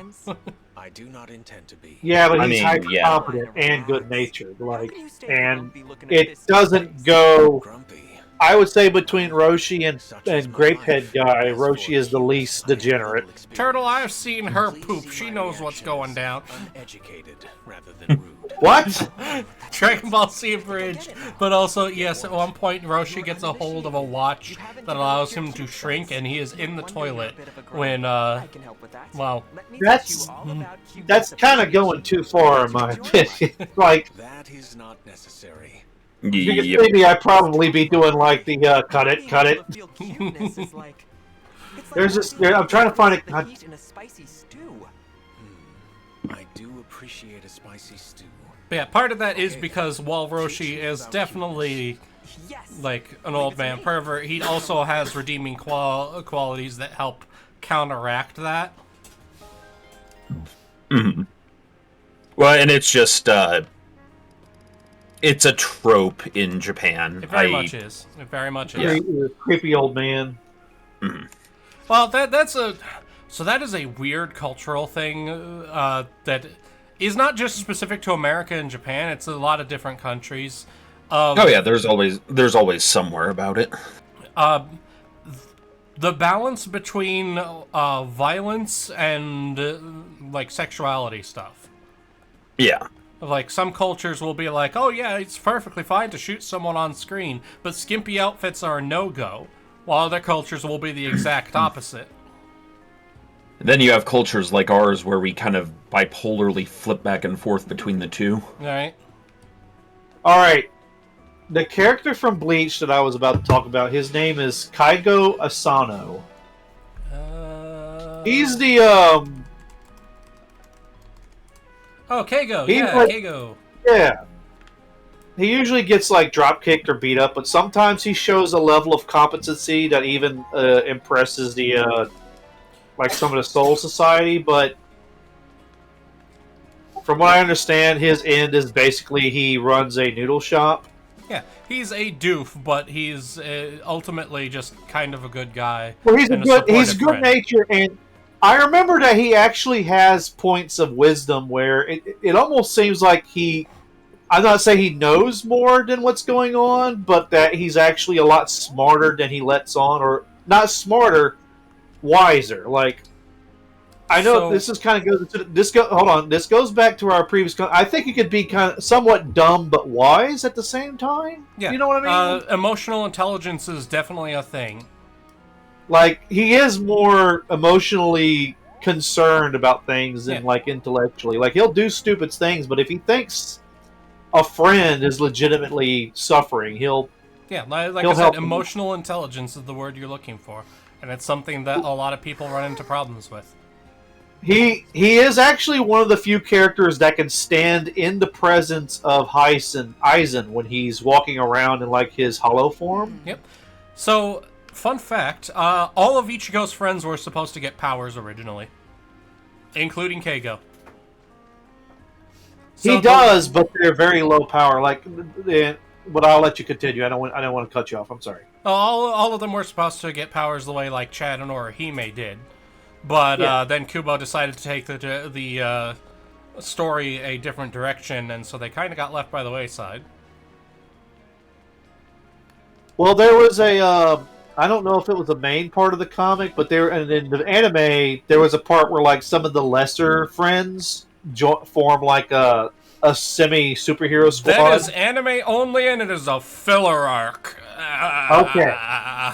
I kind of liked it because his power was running away. His was speed. Yeah, I'm pretty sure Don Kanoji never appears again after his one arc in the the manga at the very beginning. Mm-hmm. But anyway, that's... I'm not the biggest fan of the initial arcs of Bleach. I got into Bleach because someone showed me the Ichigo versus Byakuya fight, and I'm like, I need to see what leads to this. Which, to be fair, the Ichigo versus Byakuya fight is one of the top fights in all of anime. Fuck you, fight me. Also, Andy... I can't... What's up? Oh.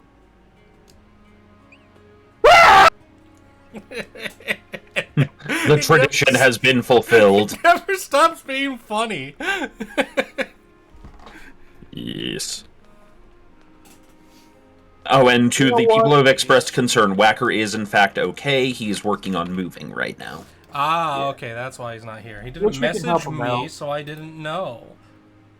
Yeah, he's probably so distracted right now he's forgetting things. Yeah. He is old after all. Alright. Can you imagine? And I'm starting to think, like, even though, okay. What I'm about to throw across, even though right now, as we are currently, it will seem fantastical, I feel like this current development would be just as big as the cell phone, and maybe even the internet. Okay. Probably more so, but almost on par to where we'll probably get used to it real quick, and it'll be a big improvement. Just being able to teleport. Yeah, no, teleportation would completely alter the way our logistics work and change everything. Even if it's small scale, we can only teleport 500 pounds at a time. So, like, one human and, like, whatever. So, like... Yeah, even then, like, whichever country got a hold of that first would, be, like, immediately world superpower. Yeah. Well, yeah, affordable, too. Like, imagine going to a airport, but instead of an airport, it's like... We would have hubs dotting, the area. Like, imagine if, like... Because I'm thinking... Whacker's moving. Okay, when are you moving, Whacker? Says, okay, me, Rale, and Storm will just TP over to you on that day and we'll help you out. I will note, I will never use, like, Star Trek-style teleportation. Hell no. Yeah, there's a general agreement that without the settings, particular this and that, it's like, you're dead. Like... The you that comes out on the other side is essentially a clone. Yeah. I will not use that. Like, gateway teleportation only, please, and thank you, I will walk otherwise. Mm-hmm. And I hope it's not the teleportation like in Stephen King's, where you have to be asleep. Or the... No. Because there's an eldritch horror, there's an eldritch horror between the space, and if you see it, you, like, go insane. Well, and that makes me think of the one from SCP, the unwilling teleporter. Oh, There yeah. was a it was in the 90s or early 2000. There was like when they revamp shit. What's the one with the door? Like Jesus Christ. The mystery show that would have like alien, not mystery. Twilight Zone? Yeah, Twilight Zone. So an alien species came down and like they didn't take us over. They were like, "Hey, we like you guys. Here's a bunch of technology," and we're like, "Sweet." And so we like them.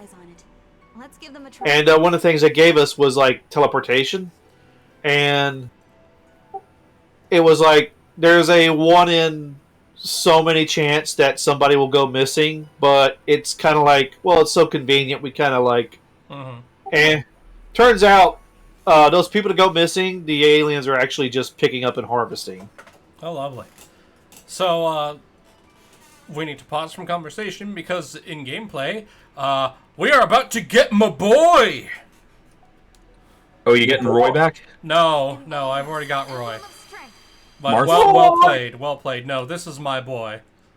This is my boy, my absolute lad, my favorite character in all of Fire Emblem. Fucking Hector. Hello, yes, I am the guy that, if built properly, can one-shot the final boss of my game. I don't know. He's not as cool as Gateguard. You lads remember how bullshit Edelgard was when I played Three Houses? Hector is her but worse. Hector is her but worse. Edelgard. The Lord without his sword, the absolute Chad, the man who they had to throw multiple dragons at. That was after he gave up his anti-dragon weapon. Good to meet you. Ah, I see. So he's the guy that's so powerful and everybody loves that they kind of have to get rid of because he's taking away from the main character. Quite literally. So his game is actually a prequel. His game is the game with Eliwood and Lynn. The game before it was the game with Roy, which takes place after the game with Eliwood and Lynn. During the game with Roy, one of the early chapters, he dies, and it is canonically because he does not have his super powerful axe, and it takes all 3 dragon generals and multiple dragons to put him down. So he's the Balgus. Yeah. He doesn't even actually die from that fight. He dies like a week later from the wounds he sustained during the fight. They couldn't even finish the actual job then and there. Absolute Chad. You must have had a reason to come look. Yes. I hate when This world is engulfed You first. Go ahead. No, I went first last time. It's your turn, my friend. Okay. I will say then I am not disappointed because Hector is one of my favorite names. Just like it's one of those names I always found really cool for some reason. And one of my favorite characters from my own setting is named Hector as a result. And so I'm like, he better be a badass. He is very... Our fight was against a rotten bunch called the Black Fang. I can't think immediately of anybody who is a bigger badass than him. Escanor? In Yeah, Fire Emblem. Sorry, I should have caught. I was trying to remember his name. Escanor. Yeah. Who decided that? We have to get rid of him. He's too powerful. He's too popular too. Blue, I would actually say Hector is more of a badass than Ike. It's been a while since I've seen any action. I want to get the measure of you in. But yeah, I know in the story I'm writing, Hector is sort of the Gandalf of that story. Well, my Hector. Brace yourself. Because the thing Basically, is, he follows the rule of, he is a good guy, but I want him to have all the sweet things that Disney villains get to have. Gandalf is the DM's character that he only created to help the party along, and then he kills himself off so that they can go on their own, but they loved him so much that they kept complaining for him to come back, and so he let him come back. Well, that and the Christ imagery, but yeah. Yeah, the setup will do. So, the thing about Hector is he's way smarter than, he lets on. Specifically because he's built the persona of being the brash younger brother of the lord of his little city-state country thing. Polity. Yeah. And so, despite this, he's very well aware of political implications. But he's also built a position for him where he can flat out ignore them when it is convenient, as this allows him to do things to support his brother that his brother can't do because of the political implications. But if Hector does it, it's just, oh, hey, it's just him being the brash younger brother of the actual competent lords. Like, no, he knows. He fucking knows. Yes. That reminds me of a manhwa I recently read where... So he's reincarnated as the son of an emperor in like some fantasy feudal China or Korea. If for some reason his like menu says that he has to try and cause the downfall of the empire. So he has to get so many like negative points of popularity and stuff to make the empire. So he keeps trying, but in his attempts to try, something happens or people misunderstand, they end up liking him more. Like there's this one meeting, he decides to bring all of his conhorts, or whatever they're called. And a lot of them are like the daughters of these higher-ups that he says, like, yeah, I want her to hang out with me from now on. And like, the senators and all that were really ticked off about this. They're like, you can't bring your conhorts here. And he's like, oh, they just want to sit around and watch. And they're like, yeah. And they're like, whatever. Yeah. Anyway, one of the main, like, senator guys that's trying to get him to, like, fall down, he brings an alligator and he says, we found this mystical dragon and we want you to acknowledge it and it'll mean great fortune upon you. He knows that it's like an alligator, but the system tells him that if he acknowledges it, it'll cause like a bunch of harm to the Empire. So he's about to do so, but then one of the consorts is like, ew, that's like an ugly lizard thing, and they all start pointing it out, and they're saying like, yeah, that's not a dragon. And then they start like pointing out all the faults that their like previous fathers and such were like doing to the Empire to harm it. Time to open up shop. Yep. There's one I've been reading called The Greatest Estate Developer. Tell me where. Which is literally guy gets reincarnated in medieval, fantasy kingdom and realizes, I'm a civil engineer. I know things that can make life great for these people. And then I can become a lazy bum living in the luxury I've created for myself. I think I've read that. He's got like a blue-haired guy who's like a Mega Knight. Yeah, his bodyguard, I can't remember his name right now. Who doesn't like him, but eventually starts liking him. Well, yeah, because the person he's reincarnated as is somebody that was just a jerk to everyone, but then suddenly he starts trying to be a good person. Oh yeah, the scene right here when his bodyguard's like, please don't cry, my lord, you look extremely ugly when you do. Real quick, coin list, that is objectively incorrect. The best manhwa ever is Vagrant Soldier Ares. I still gotta watch that, or read that. You cannot watch it, it does not have an anime. It makes me very sad. That was a mistake, Rale. One of my favorite moments from Estate Developer, though, there's a dragon who is, very sad and very upset, so unlike most dragons who only get territorial, he starts going out and actively attacking towns and villages out of pretty much frustration and anger. So they're like, how are we going to fix this? Because actually killing a dragon's pretty fucking hard. And they end up, going to him and finding out he can't carve gemstones, which is apparently something dragons do to get a mate. Because his hands are too shaky and clumsy. And so he's been taking that frustration out on the, innocent townspeople. Which is a jerk move. And so they're like, we need your help. And in exchange, we can make sure you learn how to do that right, so you can get a mate, and this solves all of our problems. And he's like, okay, if you can fix that for me, I'll do it. What do you need? Well, we've developed a sewage system, but we have no way of disposing of the sewage. Dragonfire would go a long way for that. And so he has to basically humble himself and be like, fine, I'm going to be your sewage disposal dragon, in order to learn how to do the gem carving thing. But then in his human form, this leads to a whole nother set of comedy when he's forced to be the angry, drunken dwarf's apprentice so he can learn how to carve gems correctly. Real quick, so Zumberge brought up the isekai Drifters. Fun fact, Drifters is by the same person who wrote Hellsing. Yes. Red Fog was telling me about that the other day. I'd like to point out that burning garbage should not be something a big civil engineer thinks of. It depends on the type of garbage you're working with. I can't believe I did that.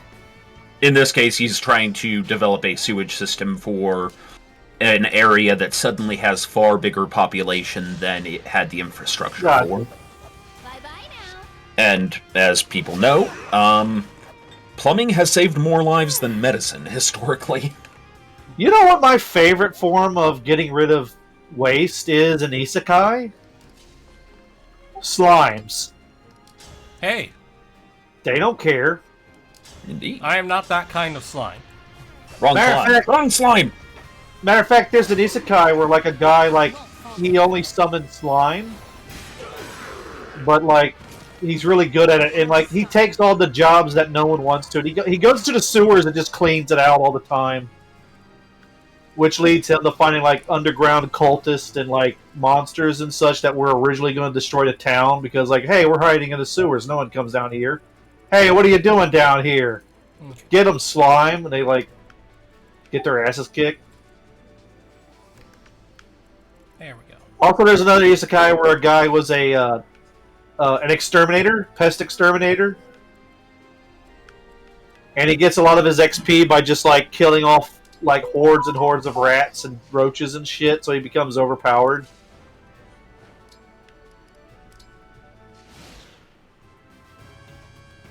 Oh yeah, the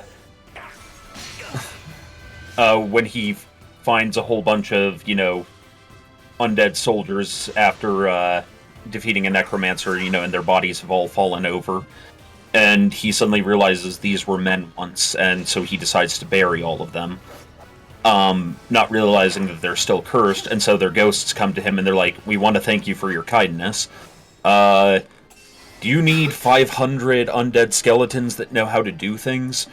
And suddenly he's like, "I now have an even bigger construction crew." Oh, yeah. Oh, yeah, the orcs. Oh, God, the orcs! What do you value most, orcs? Bodybuilding. Yep. Well, we have a bunch of heavy things. Deal! Yeah, the orcs are all just gym rats, and they're all, like, JoJo's Bizarre Adventurely man-pretty. Here's a bunch of worthless treasure we've been having. Would you like that in exchange? Yes, please. Well, like, no, it turns out that these orcs, until they were kind of convinced to stop, were going raiding, and were stealing the shiniest things, because the shiniest things were the biggest things, like statues and such, because those made the best gym weights. At one point, he's like, "It's time for a great celebration. Everyone! Grueling leg day! Yes, sir!" And they all start doing, like, leg squats and so forth as their celebration. Oh, God, I remember when the poor guys came back from leg day during the meetup. Yep. They're not ugly. They're not ugly pig orcs either. They're your typical, like, war... I wouldn't even say warhammer. They basically look like humans, except they're green and they have small tusks. Yeah, they can go that way, so he can go this way. Alright. Also, Quinlist, I just saw what you were writing, and I feel like I've discovered a awesome fan.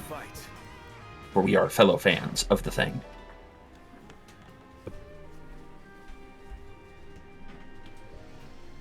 I didn't know they made an anime of it, but I've twice found an isekai where it's an old, elderly like middle-aged to elderly businessman who's reincarnated as the villainess to his daughter's Otehome game or whatever the hell they call. And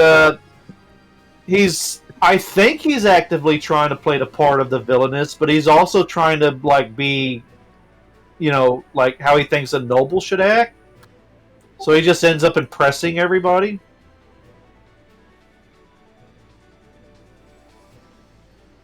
Because, he was a businessman. It's like, this is how you talk to your superiors, and this is how you talk to people to get on their good side. And they're like, oh.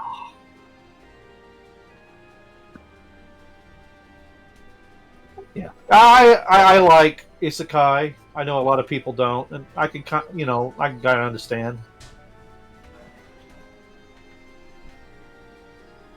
And I know there's a lot of trash isekai, but sometimes trash isekai are funny too. I return.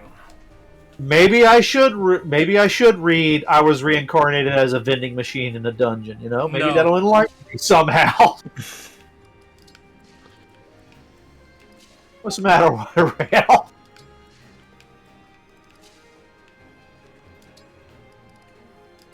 My favorite isekai joke when we were in the auxiliary was, I was reincarnated as an Ed 209 in a fantasy world, and it just shows an Ed 209 like Gatling gunning down a bunch of goblins.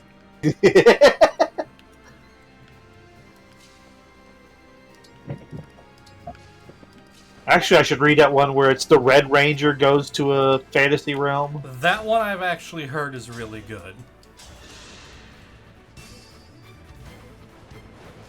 There's also one I need to read where it's the Red Ranger and, like, the main sorceress. Even though they're enemies, they kind of start developing feelings for each other, and it becomes kind of a rom-com. Yeah, I know the one you're talking about. I don't remember the name of it, though. But, so here's the thing. Isekai, like any other trope, is just a trope. It is a tool. Yeah. The only reason it seems like it's a bad thing right now is because there's been a lot of them recently. Because it's a very easy tool to deploy, but not always easy to do well. And like a lot of them also aren't just deploying it as a tool, they are deploying a certain series of tropes together that start to become rather unoriginal quickly. Yeah. I mean, a lot of them do seem like the same exact story, just different names. I will say even that has some value, but I'll explain that in a minute. It sounds like you're still continuing. I was just going to say, it's kind of like, remember all the zombie movies that were coming out, like, in the early 2000s? Like, yeah. Can we have something else for a while? To be honest, I am still so sick of that I don't enjoy zombie anything anymore. Like, I think one thing recently has had zombies in it that hasn't turned me off. I honestly never really liked the zombie trope set. To me, at least, they're kind of a boring enemy. Zombies used to be horrifying to me because imagine being slowly infected and losing your ability to control your body. Like, I had a nightmare where my body was attacking somebody and I was screaming, "Stop, don't do it," but it was just tearing into somebody. And well, Andy, that's just called being a customer service worker. Haha. I've done customer service almost my whole life, and there's a difference between, like, I'm going to be nice to this person or, choosing a different personality where, because it's still my decision. Whereas a zombie thing, it's like, I know, I'm just being ridiculous. Oh, yeah, I know. It's just, with zombies, it's like, not only are you changing without your consent, but I don't know. It's weird. You're losing your It's losing your humanity. Yeah, and not just your humanity, but your sense of self. Like your persona is dying, not just your personality. It's like who you are. Yeah. So now, strangely enough, back to the isekai subject, one of the things that surprised me was there was an isekai I was watching for a while because the premise was funny, and I ended up disliking it because it got just really bizarrely sexual. So not just like sexual, but like bizarre.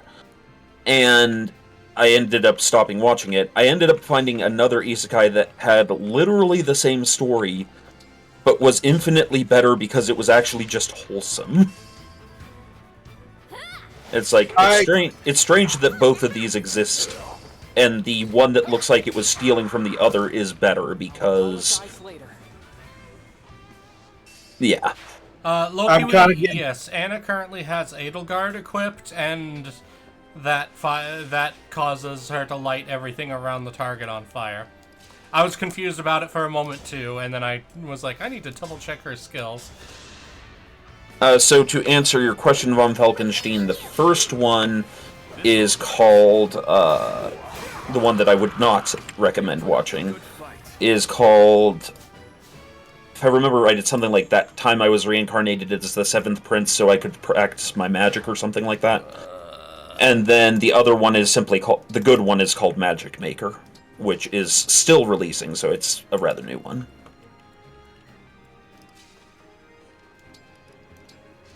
Oh, I've gotten a message from Whacker. He says, apologies for not making a stream. Real world stuff, hopefully good. Going on. And says, and informs me that I need to tell you that you suck at Super Mario Bros. You're never living that down, Rale. Yeah, I'm aware. I'm okay with that. I have never professed to be good. In fact, I have multiple times stated I am not good at video game. Yeah, well, there's not good at video games, and then there's dying to a Goomba in the first scene. Dying to the first Goomba, yes. We love you. The isekai trope that I particularly have gotten tired of is I was betrayed by my team, or the goddess, and I'm going to, like, go down the dark route and kill everybody. That's because everybody's trying to be like Arifureta or like Shield Hero.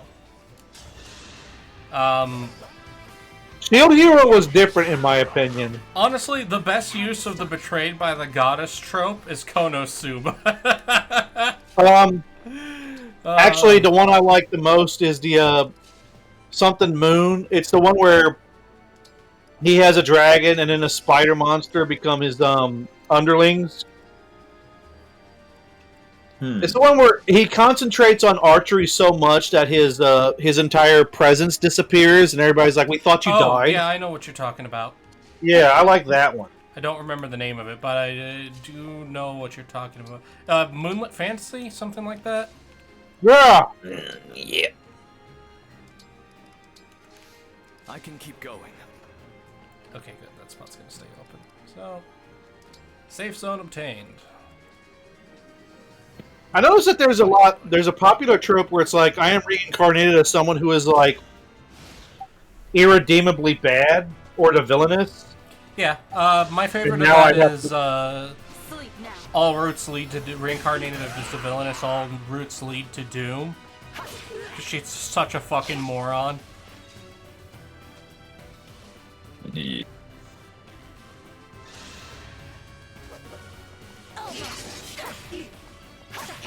Turns out dumb characters can be fun. Yes, if they're written well. Baccarina.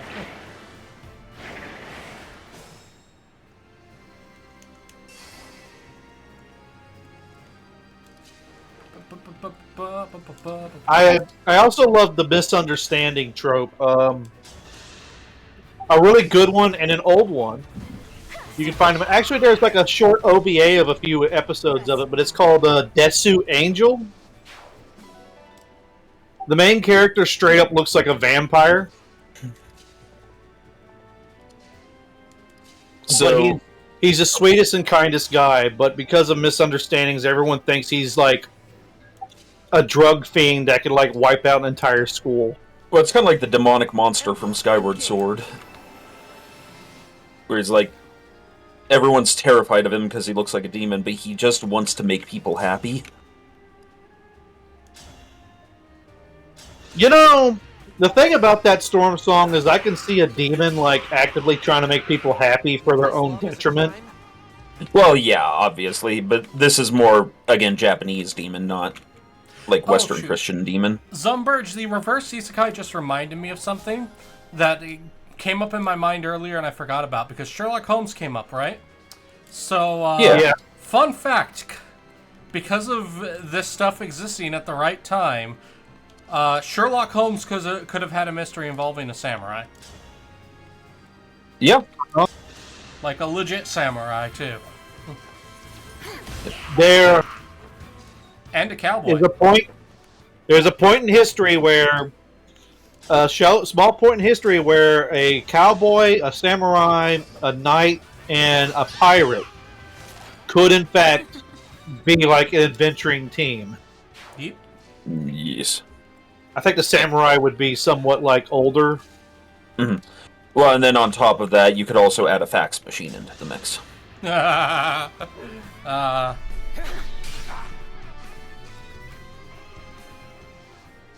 Actually, it's funny sometimes where the isekai story takes place after the hero defeats the Demon King and is returned.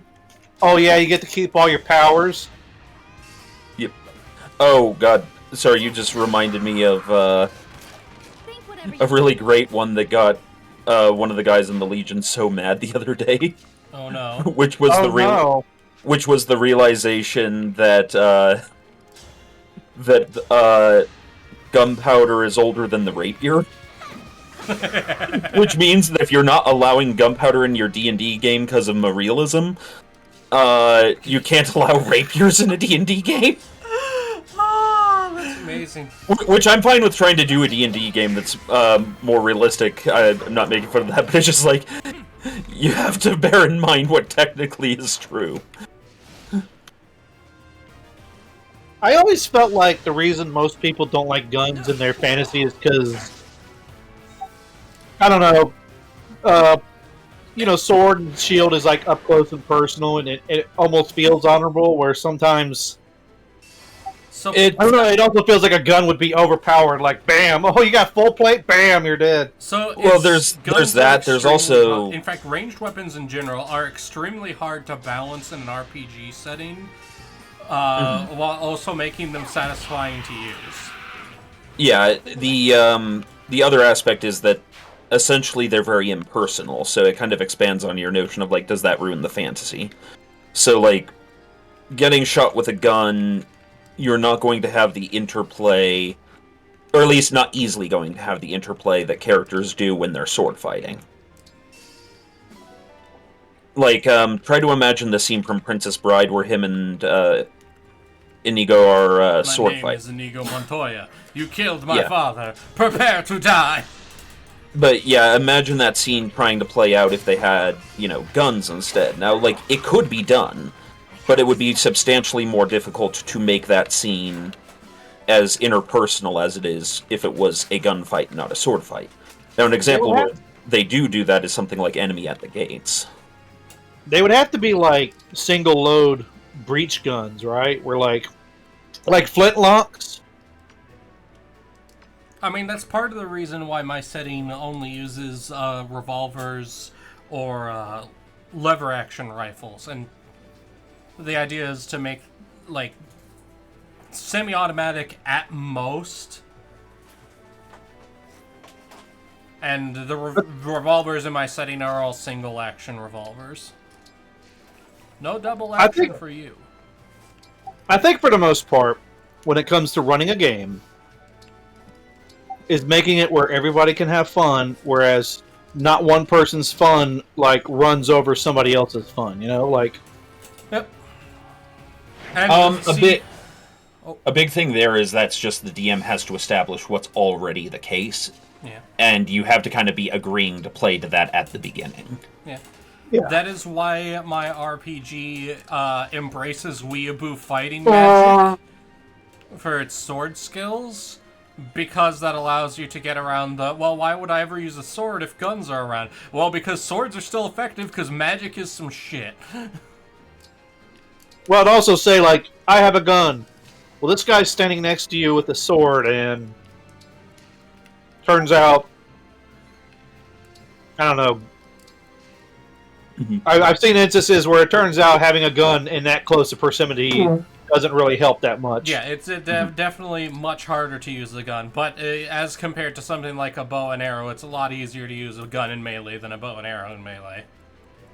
Also, to Ramshackle's point, yes, to simplify it, if you have full plate armor in your setting, you probably, and you want it to be realistic, then you probably have to have cannons. Yeah. Yep. I'm always down for cannons. Fuck yeah. This is a cannon! It's why I do want to do So my setting, Andy, like there is I keep calling it a medieval period, but really a more Renaissance period portion of that setting that I use for another story. And I really do want to eventually publish material for that too, because I really want, and I know they exist, but they're just not common. I really want a role-playing game that emphasizes pike and shot as a period. Actually, the funny thing, when you were telling me about your Thronebreaker game, I was thinking of Arden being like one of his things he was the spotter for artillery. Yeah. That's why his perception was so high. It would make sense. Just that and then being raised a soldier, always having to keep your eyes around, but artillery would make sense.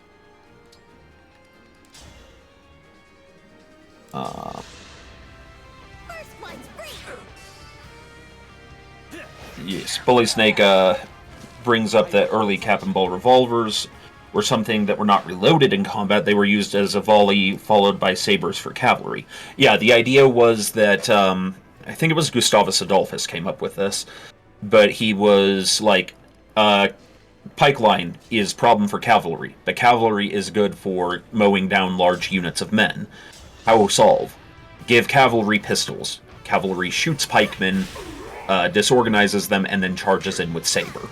Also, if that's in response to my revolvers, canonically the Lamat revolver is a thing in my setting. Yes. Technically shouldn't... Go ahead. Oh, the Lamat revolver is my favorite gun of all time. It's a 9-shot revolver from the age of 6 shooters, with the special surprise of grape shot inside for the central barrel. It's such a fun fucking gun. And it is, in fact, a heavy cavalry revolver. Yep. I was going to say, technically, wasn't the crossbow like really, really nasty when it started becoming like mass-produced and all that? Specifically, the Italian arbalist crossbows, because they could, with the kind of loading mechanism they had, they could actually be cranked up enough to penetrate chainmail or even some plate. Which was something that, prior to that, had only been achieved with ballistae, which are basically a siege weapon, and or longbows, which cannot properly be aimed. They have to be shot in volley. Damn it! God damn it, Anna. Stop being so squishy.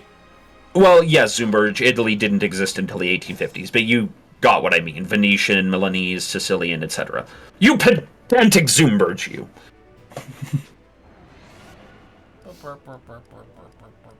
Also, it was called the Italian Peninsula, so I could get away with just calling it that.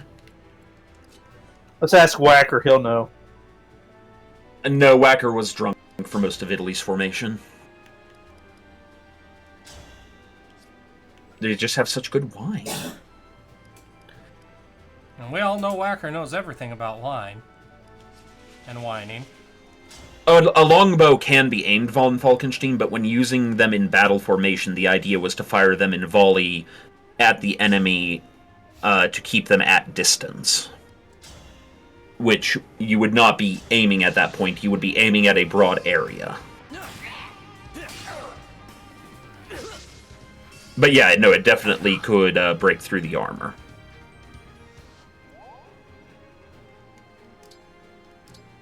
Also, please, I feel like we should context this. Please note, to my knowledge, none of us are as experts on this subject material. Yeah, I mean, like, in D&D there's like longbow and shortbow, which I'm pretty sure there's like a whole cacophony of different bow types for different, reasons and stuff. Because I think the longbow, the one that's like 6 feet long, I would assume that was like the equivalent of like an artillery, like a personalized artillery piece, like Stormsong was saying, like that was there to like rain hell down from the skies. Well, Von Falkenstein, I'm sorry, did you have a stroke? Oh, I think maybe his cat got on his keyboard or something.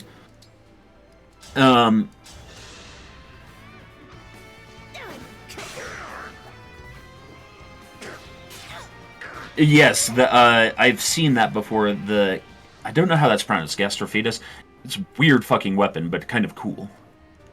There's that story where I think it was the Greeks. They aimed a bunch of mirrors at a ship to cause its sail to catch on fire.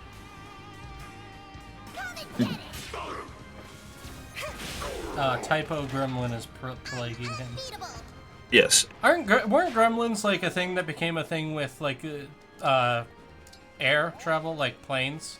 I thought it was like during either World War One or two, but it was like that's the thing they could say was the problem with their machinery on airplanes. Yeah, I don't know if that's where it started. I'm sure somebody who's like really studied into it will probably tell us the truth, but it does fit in with the trope of tiny spirits that dwell within a vessel that are either beneficial or harmful. Wait, so are gremlins the Omnissiah? No. Gremlins would be... the machine spirit. Yeah, gremlins would probably be... No, they're not machine spirits. They're... the Techno-Mechanicus. The Mechanicus would probably see gremlins as their versions of demons. So, World War II term gremlins were a term for tiny, hard-to-diagnose fixed mechanical problems for RAF crews, says Night Owl. He's typically reliable on these matters. Yeah. And to be honest, they could be older than that. Maybe they came from a different culture, and someone says, "Oh, it's gremlins." And like, what are gremlins? Like, oh, in Homeland, gremlins are blah, blah, blah, blah. And they're like, oh, that sounds cool. We'll keep doing that. Also, that reminds me. I was watching Iron Harvest. And then, they had their giant robots stomping around. And it made me think, you got your grandpa or great-grandpa, and he shows up, and he sees that you got your little waifu stapled on something. He's like, back in my day, we didn't do such degenerate filth. And then you pull out a picture of his airplane with, like, a scantily clad lady stapled to the side. Yeah, it's just different art style, same shtick, though. It was different. It was different in my day. Turns out, does bring up... Turns out, needing to go to horny jail is a every generation problem. Why, yes. We have cave paintings that say so. Brewster brings up another fun fact. Steam engines technically predate the introduction of the stirrup to Europe. A lot of people don't know this, but they actually had steam engines in classical era Greece and Rome. They just didn't realize that you could do more with it other than make a toy. Batteries. They think they found the ancient, clay pot battery from, Egyptian times. Yeah, if I remember reading it right, it was supposed to be something used for embalming a body. It was supposed to, dry it out. Yeah, I also heard that they might have used it for, a cacophony of things, like medicine, we're going to shock you to get the demons out, or also, religious things like, I've got the power of smiting on my hand. Did you tase me? No! Yeah, basically. I smote your ruin upon the mountainside. Night Owl says that the ones he is aware of are from Mesopotamia, which we nowadays call Iraq, which also might well be the case. Iraq is home to a lot of history that we don't know about. Or not that we don't know about, that we don't think about. The sand consumes all. Well, land changes name, land changes name. New York was once New Amsterdam. Hell, in our lifetime, the Czech Republic and Slovakia separated from Czechoslovakia, and even those prior to that were referred to as Bohemia. History is that's a massive oversimplification, but... Storm, where's the Byzantine Empire again? It was the portion of the Roman Empire that would have centered out of Constantinople in Greece. I didn't ask where it was. Where is it now? Oh, the Turks blew it up. Wait, I thought Constantinople was around, where modern-day Turkey is, not Greece. Yeah, well, so you have to understand that at the time, until about... Across the course of the 9th to 14th centuries, Anatolia, which we nowadays call Turkey, was still predominantly Greek like inhabited. Mm-hmm. The modern Turkish population. Okay, you mean basically inserted it centered around Greece at the time, not modern day Greece. Okay. Yeah, so remember that Greece is a very broad term. What we call Greece now is a country. Greece was an area, basically around the Aegean, and it gets even more convoluted the further back you go because the Greeks had so many colonies everywhere. But Greece proper at the time would have included all of the land around the Aegean Sea, so like Western Turkey.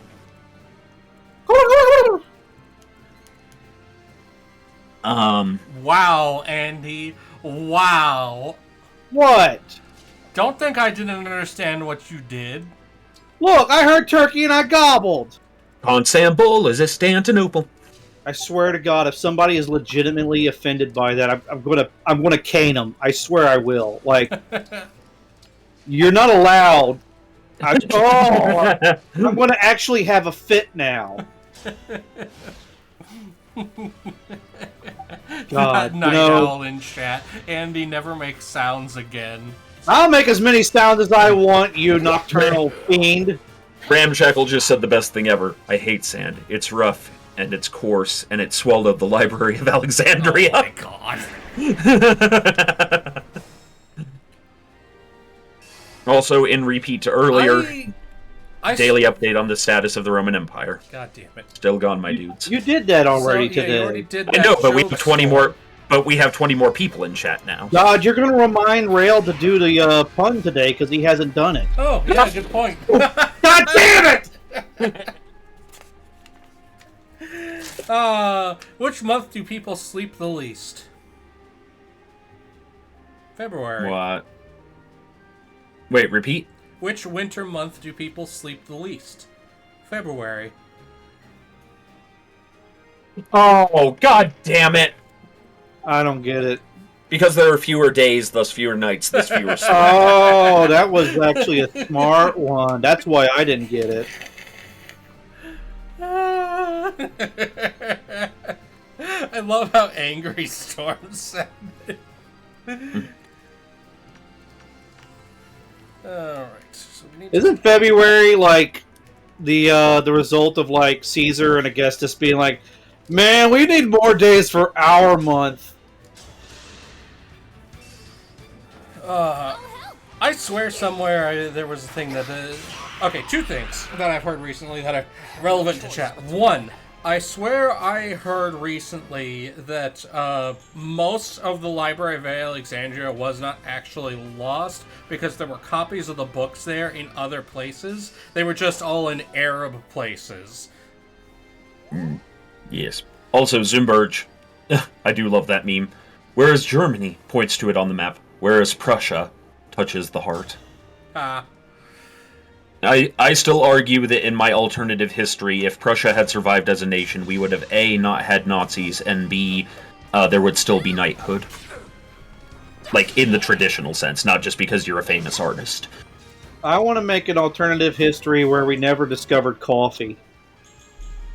I mean, coffee was discovered 2 years before the beginning of the European Wars of Religion.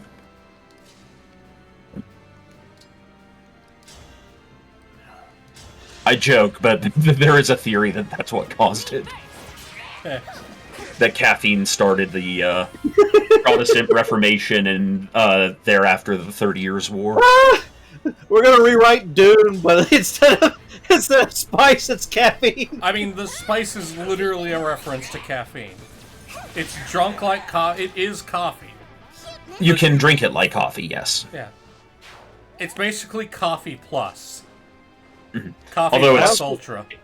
Although it's specifically a metaphor for oil, if I understand it correctly. Yeah, like, from a metaphorical stance, it's a couple things. But from a literal stance, it's fucking coffee. I want a reshot of Dune where Paul goes in, she says, put your hand in the box, and he goes, what's in there? And she goes, pain. He sticks his hand in the box, and then he holds up the hand with the box on it, and he looks at it, he goes, cool. And he walks out of the room, and she's like, wait, what? And then for the rest of the The rest of the whole movie, he has the box on his hand. He never takes it off, but it's the same movie. I'll be honest, Andy, I thought you were going to say he puts his hand in the box and then moans. Oh, God. Well, that's the other one.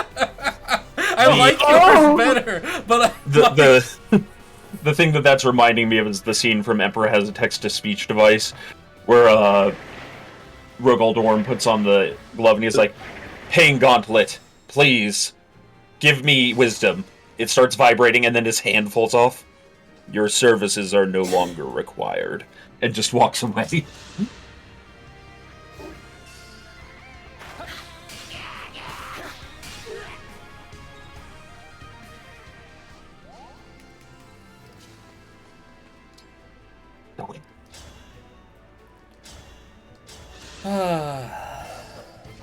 I like those humanity fuck yeah stories where it's like, bring me a cup of coffee, and an alien's like, "Sir, you can't drink battle stimulants on the bridge." Also, by the way, the spice is also arguably made like certain kinds of coffee, except in this case it's worm poop instead of cat poop. That's only certain kinds of coffee, and it's not cat, it's like meerkat or something like that. I thought it was bat. You know what? I wouldn't be surprised if it's all of the above. We're weird. A strange species. Well, okay, it's not just we're a strange species. Biology is fucky like that, and a lot more things are digestible than you would think so. Again, it's more complicated than your basic biology class. Do you know how many videos I watch where people are treating wild alligators as animal or as like house pets? They like boop them on the snoot and say, "Get out of here!" Yeah, and eventually they're like. One of those things is like a lot of fear comes from the unknown. If you live around something long enough, even if it's a massive fucking threat to you, it starts becoming hard to be properly afraid of it. There's only a few animals that I'm like, even if you know it well enough, you're still going to be afraid of it, and a hippo is one of them, because they don't care if you don't know. Oh yeah, fuck hippos. Okay, so Night Owl says it's a creature that's a member of the weasel family, blah, blah, blah. Oh, God. Have you guys read, what was it, Beastars? Oh, Beasters? No, Beastars. I'm not sure. You're saying it wrong on purpose. Oh, okay. Is it? No, Storm, you're saying it wrong on purpose is what I thought. Oh, okay, because I haven't watched it, so I could very well be wrong about that.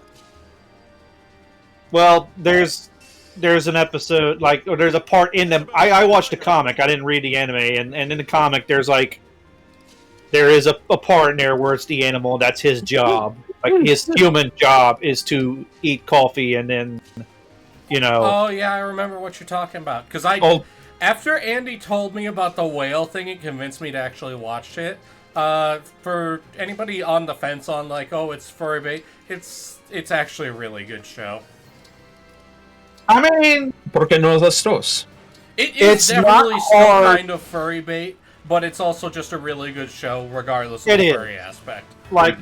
They leave plenty of stuff to where you can make up certain, romances and, stuff. I'm like, God, that reindeer guy is really hard up for the wolf guy. But anyway.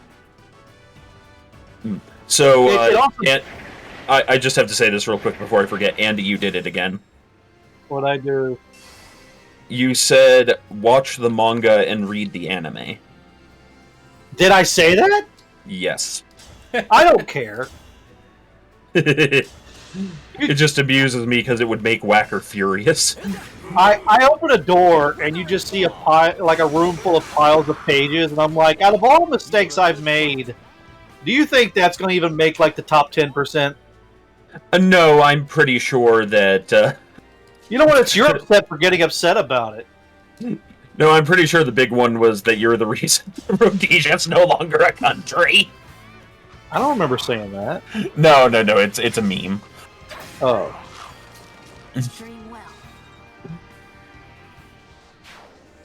I think I have maybe a slight hint of dyslexia. Look, I mean, everyone has a bit of dyslexia. Look. I'm scatterbrained, and I like legitimately. And I'll tell you why I know this to be a fact. So when I was going to community college, laughing Andy. One of them was like about going to community college. One of them was one of the classes I was taking. It was basically about like how to network and how to like make connections and basically kind of like how to think a particular mindset. I don't know exactly what it was, but it wasn't like a specific shit. It was basically there to help us be better students in particular than it was about a specific subject. Yeah. Critical thinking. Yeah, something like that. Anyway, she gave us this piece of paper which was like the shape of a brain, and it had like different patches. And she gave us like 20 questions or more, and we'd answer it. And basically this was to tell us if we were left-brained or right-brained. Yeah. Most people were like mostly on the left or mostly on the right, if not completely. I was pretty much 50-50, and the teacher even pointed that out, was like, this is weird. Well, it doesn't help that a lot of the left brain, right brain stuff kind of gets exaggerated into pseudoscience. Yeah, I mean, I thought that too. So you remember how I was glazing Hector a little bit? Look at this matchup. I have weapon advantage. And it's still like, he will do 4 damage, and he will backhand you back across the room. Okay. Is Killer Axe not really? Calibulg. A little better. What if we engage? What if we engage and use... So, Rale. Yo. Using the power of AI movie-making technology, Captain Picard stands up and he points at the screen and he says, engage. And he holds his hand up and his ring starts shining. Who does he summon? I mean, I'd assume Kirk. That or the original first captain of the Enterprise. I will atone. Wait, what'd you say, Rale? What? The original first captain of the Enterprise? From the Pike. pilot episode before, Yeah, Captain and later Admiral Pike. Is Pike the captain for, Brave New Worlds? Yes. Oh, God. Yeah, that's supposed to be, like, Pike's career. Oh, God. That's horrible. Well, they even bring that up in, like, the first episode, that he's been made aware that something bad will happen to him eventually, but all the same, he decides he's going to go on being Starfleet. Yeah, but it's like, it's what... Doesn't he become, like, a bad guy? No, Pike is the one that gets sealed in the wheelchair because of how badly damaged his body is. Yeah, doesn't he, like, try to get, like, Kirk killed and a bunch of stuff? I'm sorry you're stuck with... No, you're thinking of, Jesus, what's his name? No, you're thinking of Khan. No, I'm thinking Pike, the guy in a wheelchair with the burnt face, and he, like, okay. Step back, Andy, step back. Storm Song, I'm going to refer to your vast knowledge on the situation. Explain to me the episode in which Pike is, like, suing Kirk or something? That isn't Pike. The only 2 episodes we see with Pike are the pilot episode, and then later a recut of the pilot episode where they're doing it as a trial because Spock has specifically violated orders to take Admiral Pike to a region of space that is currently, like, permanently blocked off by Federation law. Oh, okay, so I probably misunderstood, because I remember there was a trial, and I was sure that, like, Kirk was in trouble. I thought Kirk did something... Kirk's in trouble all the time. No, yeah. no shit, okay. Yeah. No, the big scene with Kirk... Yeah, with the big scene with Kirk in a trial is in one of the movies. At the end of fuck is it called? Well, two of the movies. The fourth one where he is brought before Federation Council and stripped of his admiralty, and then in Star Trek VI where he is arrested and put on trial by the Klingons. Because I swear, and I saw this when I was in like my single, like probably like 9 or 10 or 12. So you will have to forgive, and I'm going to admit that I'm probably 100% wrong. But this is how I remember it. All right. Yeah. Kirk somehow is responsible for what happened to Pike to cause him to be in the wheelchair and all burned. And Pike is like actively hates Kirk for this. And even though Kirk is on trial, like Pike is like trying to not only get Kirk arrested, but maybe even killed or something like that. Okay, so I think okay, never mind. I'll let you conclude it. Okay, I think I know what you're talking about. There's an episode later in season 1 that Kirk is court-martialed. Trying to remember the name of the other character. Wait, Von Falkenstein, why are you saying me? I'm not the one saying it. I've been quiet for this whole thing. Yeah, Andy is the one trying to work his way through it. Night Owl, help me out. What the fuck? I could just look it up. Thank you, Emblem Hector. I'm looking forward to letting you loose on the battlefield. In good news, I have Hector, who I'm going to immediately apply to Anna. Because she's my primary X user. And... Sorry for getting it wrong. No, it's fine. It's fine. I do like that Von Frankenstein is like, that's good gamma cannon. I don't know what that means, but I guess that's like good head cannon or something. No, I'll explain gamma cannon in a minute. Okay, here it is. Night Owl sent it to me. Court Martial, episode 20, blah, blah, blah, of the first season. Okay, so Kirk is court-martialed by Commodore Stone on the accusation of committing perjury.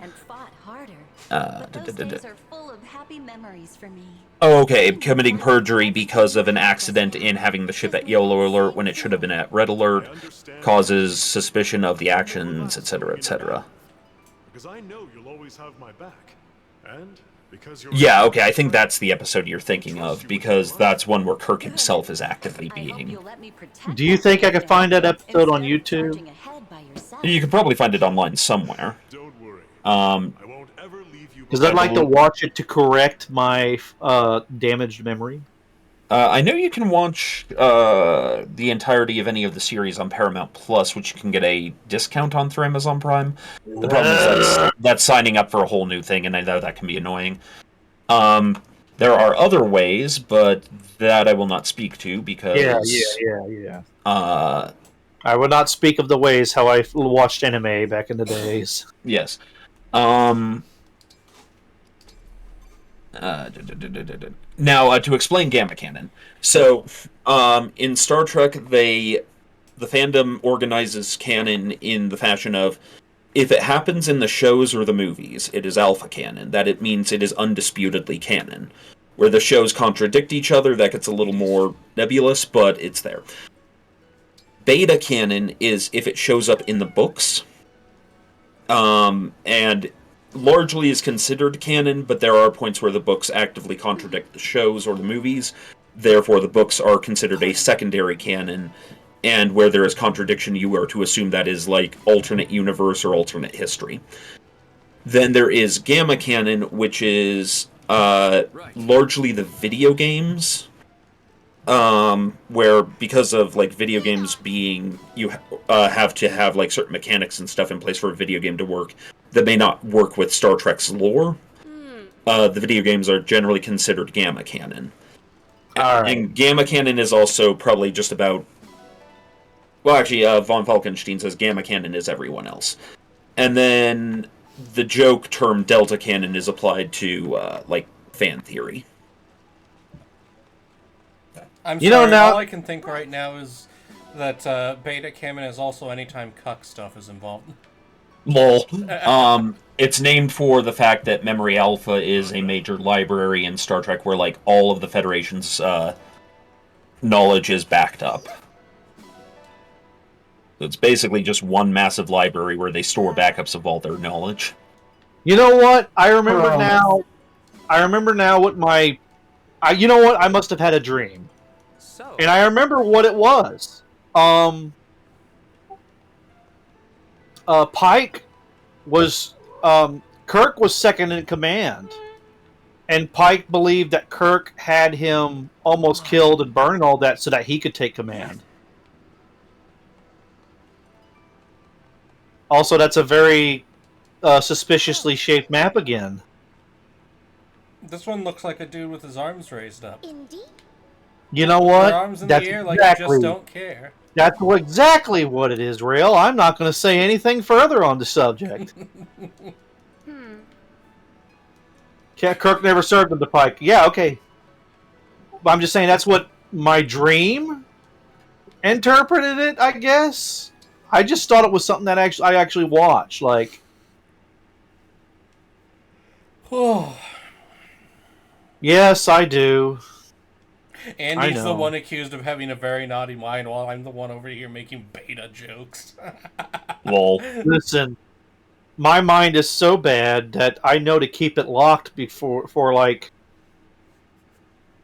I'm wise enough to keep the darkness at bay, Rale. Oh, don't you know, Andy? This is me filtered.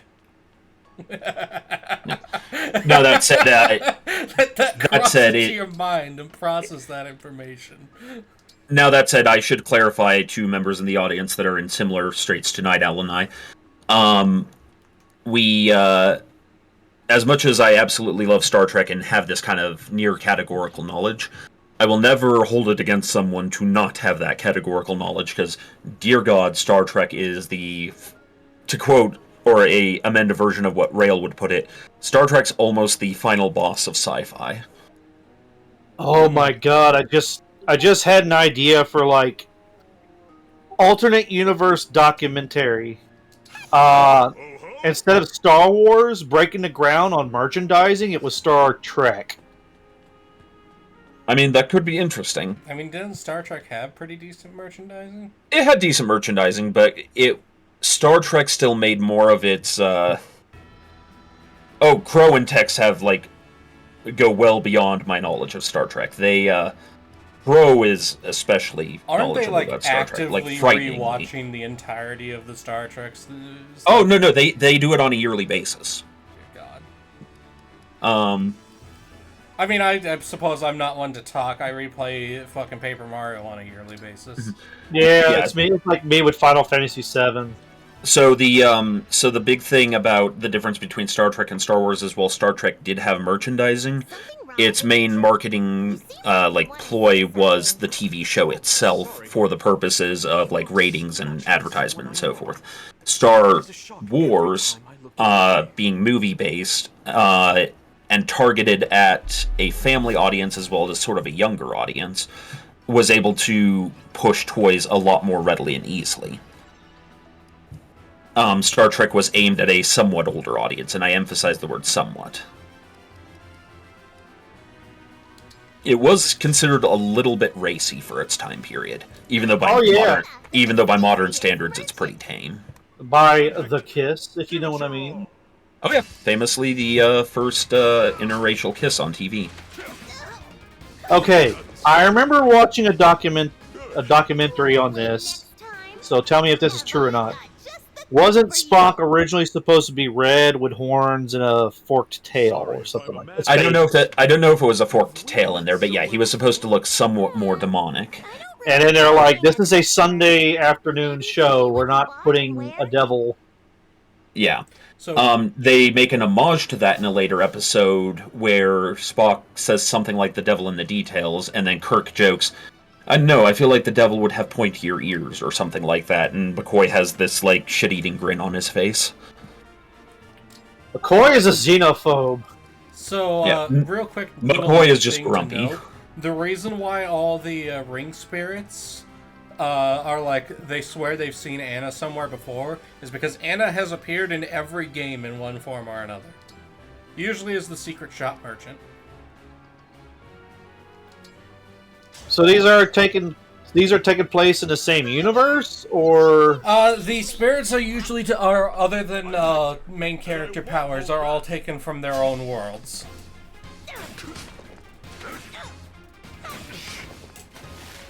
Yes. Now, funny thing about Spock as an actor that I find kind of amusing is... Sorry, what, Ray? Leonard Nimoy, the absolute Chad. Yeah, sorry, Leonard Nimoy as an actor is, there were, at later Star Trek conventions, men who would come to him for, like, an autograph that, were children when the show came out, and themselves had gone to college and become scientists, and would bring him their doctoral dissertations for him to autograph. And, of course, you can't blame a fan for kind of getting into it. Suspension of disbelief is a big part of it. Some of them wanted him to read their dissertations and see what he thought of it, because they're kind of forgetting he's Leonard Nimoy and not really Spock. And so he had to learn how just to be a gracious, celebrity, to basically say, well, it seems very interesting, you should keep developing this idea, or stuff like that, in order to not reveal that I'm an actor, I don't know shit about quantum physics. Like, imagine bringing that stuff up to the guy that played Scotty. Mm-hmm. Oh, the guy that played Scotty, he was a real Chad of a dude. He had his last kid at like 80. Well, not just that, but he McDoohan,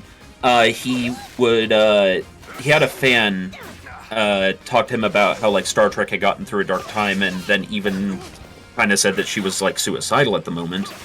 And he told her he wanted to see her at every convention and to keep writing to him. Like, he took time out of his life to make sure that this girl was okay. Yeah. James McDoohan, that's his name. It's... even I can argue sometimes, it's like, we don't necessarily need entertainment, but to be honest, if it helps as many people as I hear sometimes, it's a necessity. And entertainment is how we filter our thought process. It's a way of learning about human behavior. I guess what I meant to say is, like, I'm glad, I love hearing stories like that, and it makes me glad, like... Oh yeah, Doohan was wholesome as fuck. The only original Star Trek cast member that I've heard bad things about was Shatner. A lot of that was exaggerated for the sake of, you know what, we're not going to get into that. Mostly just that he's a pain in the ass to work with. Now, there was the real reality of he was a raging alcoholic. So, like, during the original shooting of Star Trek, the reason he would pause so often in his lines on some episodes was because he was remembering his lines. So the whole, Spock, we need to figure out a plan. That halting way he would talk is because he was drunk on set, or at least tipsy. Rale, sometimes the worst person for the job is the best person for the job. And that worst person may grow into an even better person and become the best person for the job. Well, I was talking about, like, I heard that recently he's kind of a pain to work with. Not like originally was, but, like, recently. I mean, people get grumpy in their old age. Rale? Again, this is just hearsay of stuff I remember hearing while being about the internet, so... Yeah, the big thing is that it's a lot of, and my bigger point is that if that's the worst I've heard about any of the cast... Yeah. There was... A lot of the things that got bad about that show weren't the actors. It was a lot of, the fan base. No, well, I mean, fan base is always going to be a thing. No, a lot of the production team on the show. There was things happening that caused the actors for The Omen in the first season to eventually leave the show. Listen. Rale, Booby, buddy, come here. If you're ever wondering about the way you said that, please step away. If you're ever wondering about who is the biggest, assholiest person in acting, I want you to think of Alfalfa from the Little Rascals. Little Rascals, yes. This kid was an absolute nightmare. Like, nobody liked him. But because he was so popular, they kept him on. Do you want to know what one of the things this little bastard did? Oh boy, here we go. He would urinate on the hot stage lights, and the smell of burning ammonia would make people gag, and he would laugh his ass off about it.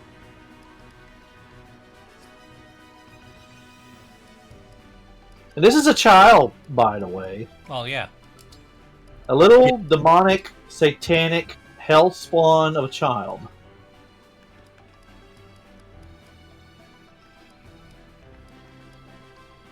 And then there's that scene from Batman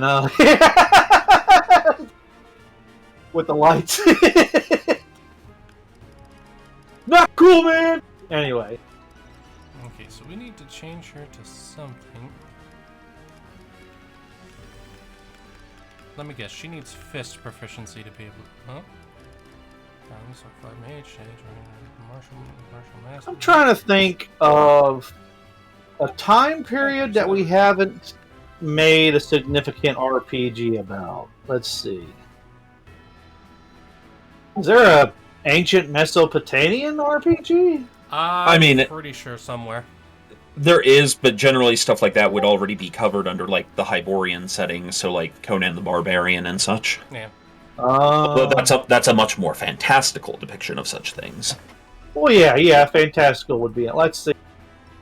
I'm sure we have plenty of ancient Egypt-based RPGs. Plenty of Greek.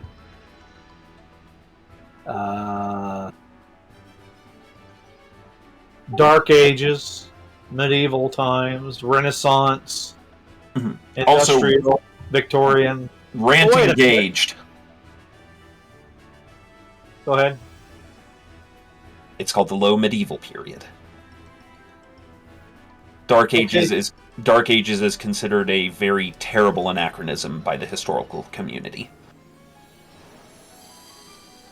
Wait. What are you going with this? No, literally. That's just one of those things that, like, when I was working on my bachelor's degree, history was my double major, and one of the things they hammered into our heads was that the only reason that the Low Medieval Period is called the Dark Ages is because authors and artists and so forth in the Renaissance wanted to basically downplay previous artists and scholars and call their stuff better, using the term Renaissance for their own work. The term Dark Ages, it can be argued that you could use it reasonably well because there was a so-called miniature ice age or a cooling period that meant that, that. But most of the things that they call it, dark for, only honestly get worse as the eras go on. I assumed so it was what you're called saying that. is the Renaissance is one big psyop? Oh, yeah. Oh, Christ. I mean, So, sorry, that's just one of those things, like, along with leather armor that tends to set off history nuts. Okay. So, this is another story from community college. Yes. I was taking art history. I'm Citrine.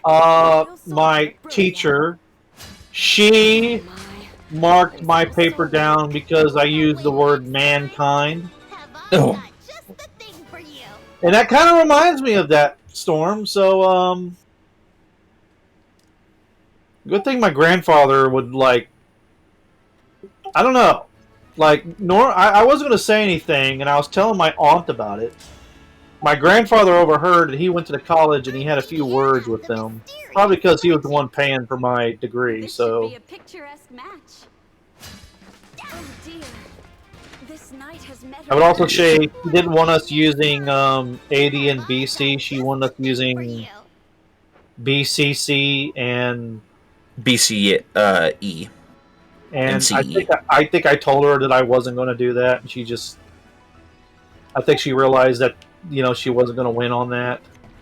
Mm-hmm. Yeah. So, I mean, this just reminds me of, I've talked about it before. It's a similar situation to why there's so many different kinds of citation stuff. A whole bunch of academics boils down to it being a dick measuring contest. Not to discredit the importance of academics, it's definitely an important field, but a lot of the stuff about the way why academics is the way it is because of dick measuring. For example, see the Bone Wars. Oh yeah. Man, I'm sad that the Brontosaurus isn't a real thing. I mean, the Potosaurus is, but yes. Poor Littlefoot. Poor yes. Littlefoot. You want some sad shit? Look up like information on Land Before Time. Yeah, no. Look up what happened to the original voice actor of Ducky. No, don't. Yeah, don't. For your own sanity, don't. It's a bad time. Wow, way to end us on a downer, Andy. Storm, say something happy. Let's see. I'm currently accepting commissions for artwork. Music is fun. Go check out Squick's streams. They're usually completely insane. I want you to draw me a picture. I know, for a lot of you, because this isn't really my thing, but I know for a lot of you, Monster Hunter is coming out this Sunday. It's coming out tomorrow. What the fuck are you talking about? Whoa! Sunday? It's tomorrow, my dude. My body is fucking ready. Let's go! There we go. There's happy. Oh god, I gotta get my Gunlance skills back up to par, man. Gunlance forever, baby. I am going to be running around with sword and shield and light bow gun. I will be the king of support. Also, remember, ladies and gentlemen, later on, Aiden will be streaming, and there will probably be puppies. Puppies! Yay, puppies. Also, I wanted to say that in your, I forgot what your rant that happened, I thought you said tacos. And like, well, you know. Tacos? Yes. Tacos are never a bad time. Well, okay, depends on who makes, yeah, depends Taco on who Bell. made tacos. Properly made tacos are never a bad time. How about that? Glorious tacos. 50 well-made tacos or 50 okay hamburgers? I'd probably go with the top 50 well-made tacos if they're well-made tacos. That's kind of a stupid question. I'm trying to think of what the... We need to continue that tradition at the meetup next year. That we just empty out. Well, that we empty out and fill up all the drawers at the house. Oh, or, well, the refrigerator drawers with tacos from Taco Bell. God. Oh, I thought you meant harassing the AC guy. No. God, they got a hold of him and sent him a T-shirt. I forgot about that. And harass is not the right word. It's just that, you know, the AC guy had to come and change out the AC in the building. Harass is somewhat the right word. We got a hold of him and sent him a T-shirt, man. But harass implies that we were like good-natured, but it still could be seen as harassment. So I suppose that's true. But yeah, guy comes to change out air conditioning with 60 Legionnaires in the building. Oh god, the look on his face. The look on his face when he must have walked in. Just what?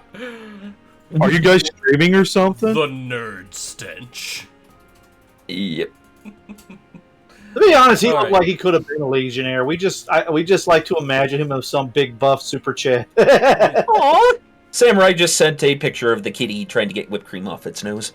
Anyways, thank you all for coming today, ladies and gentlemen. It has been a pleasure. As always, everybody, stay safe. Have a beautiful time. Be good to each other. And don't mention skinwalkers. Indeed. Oh, damn it, I did it again!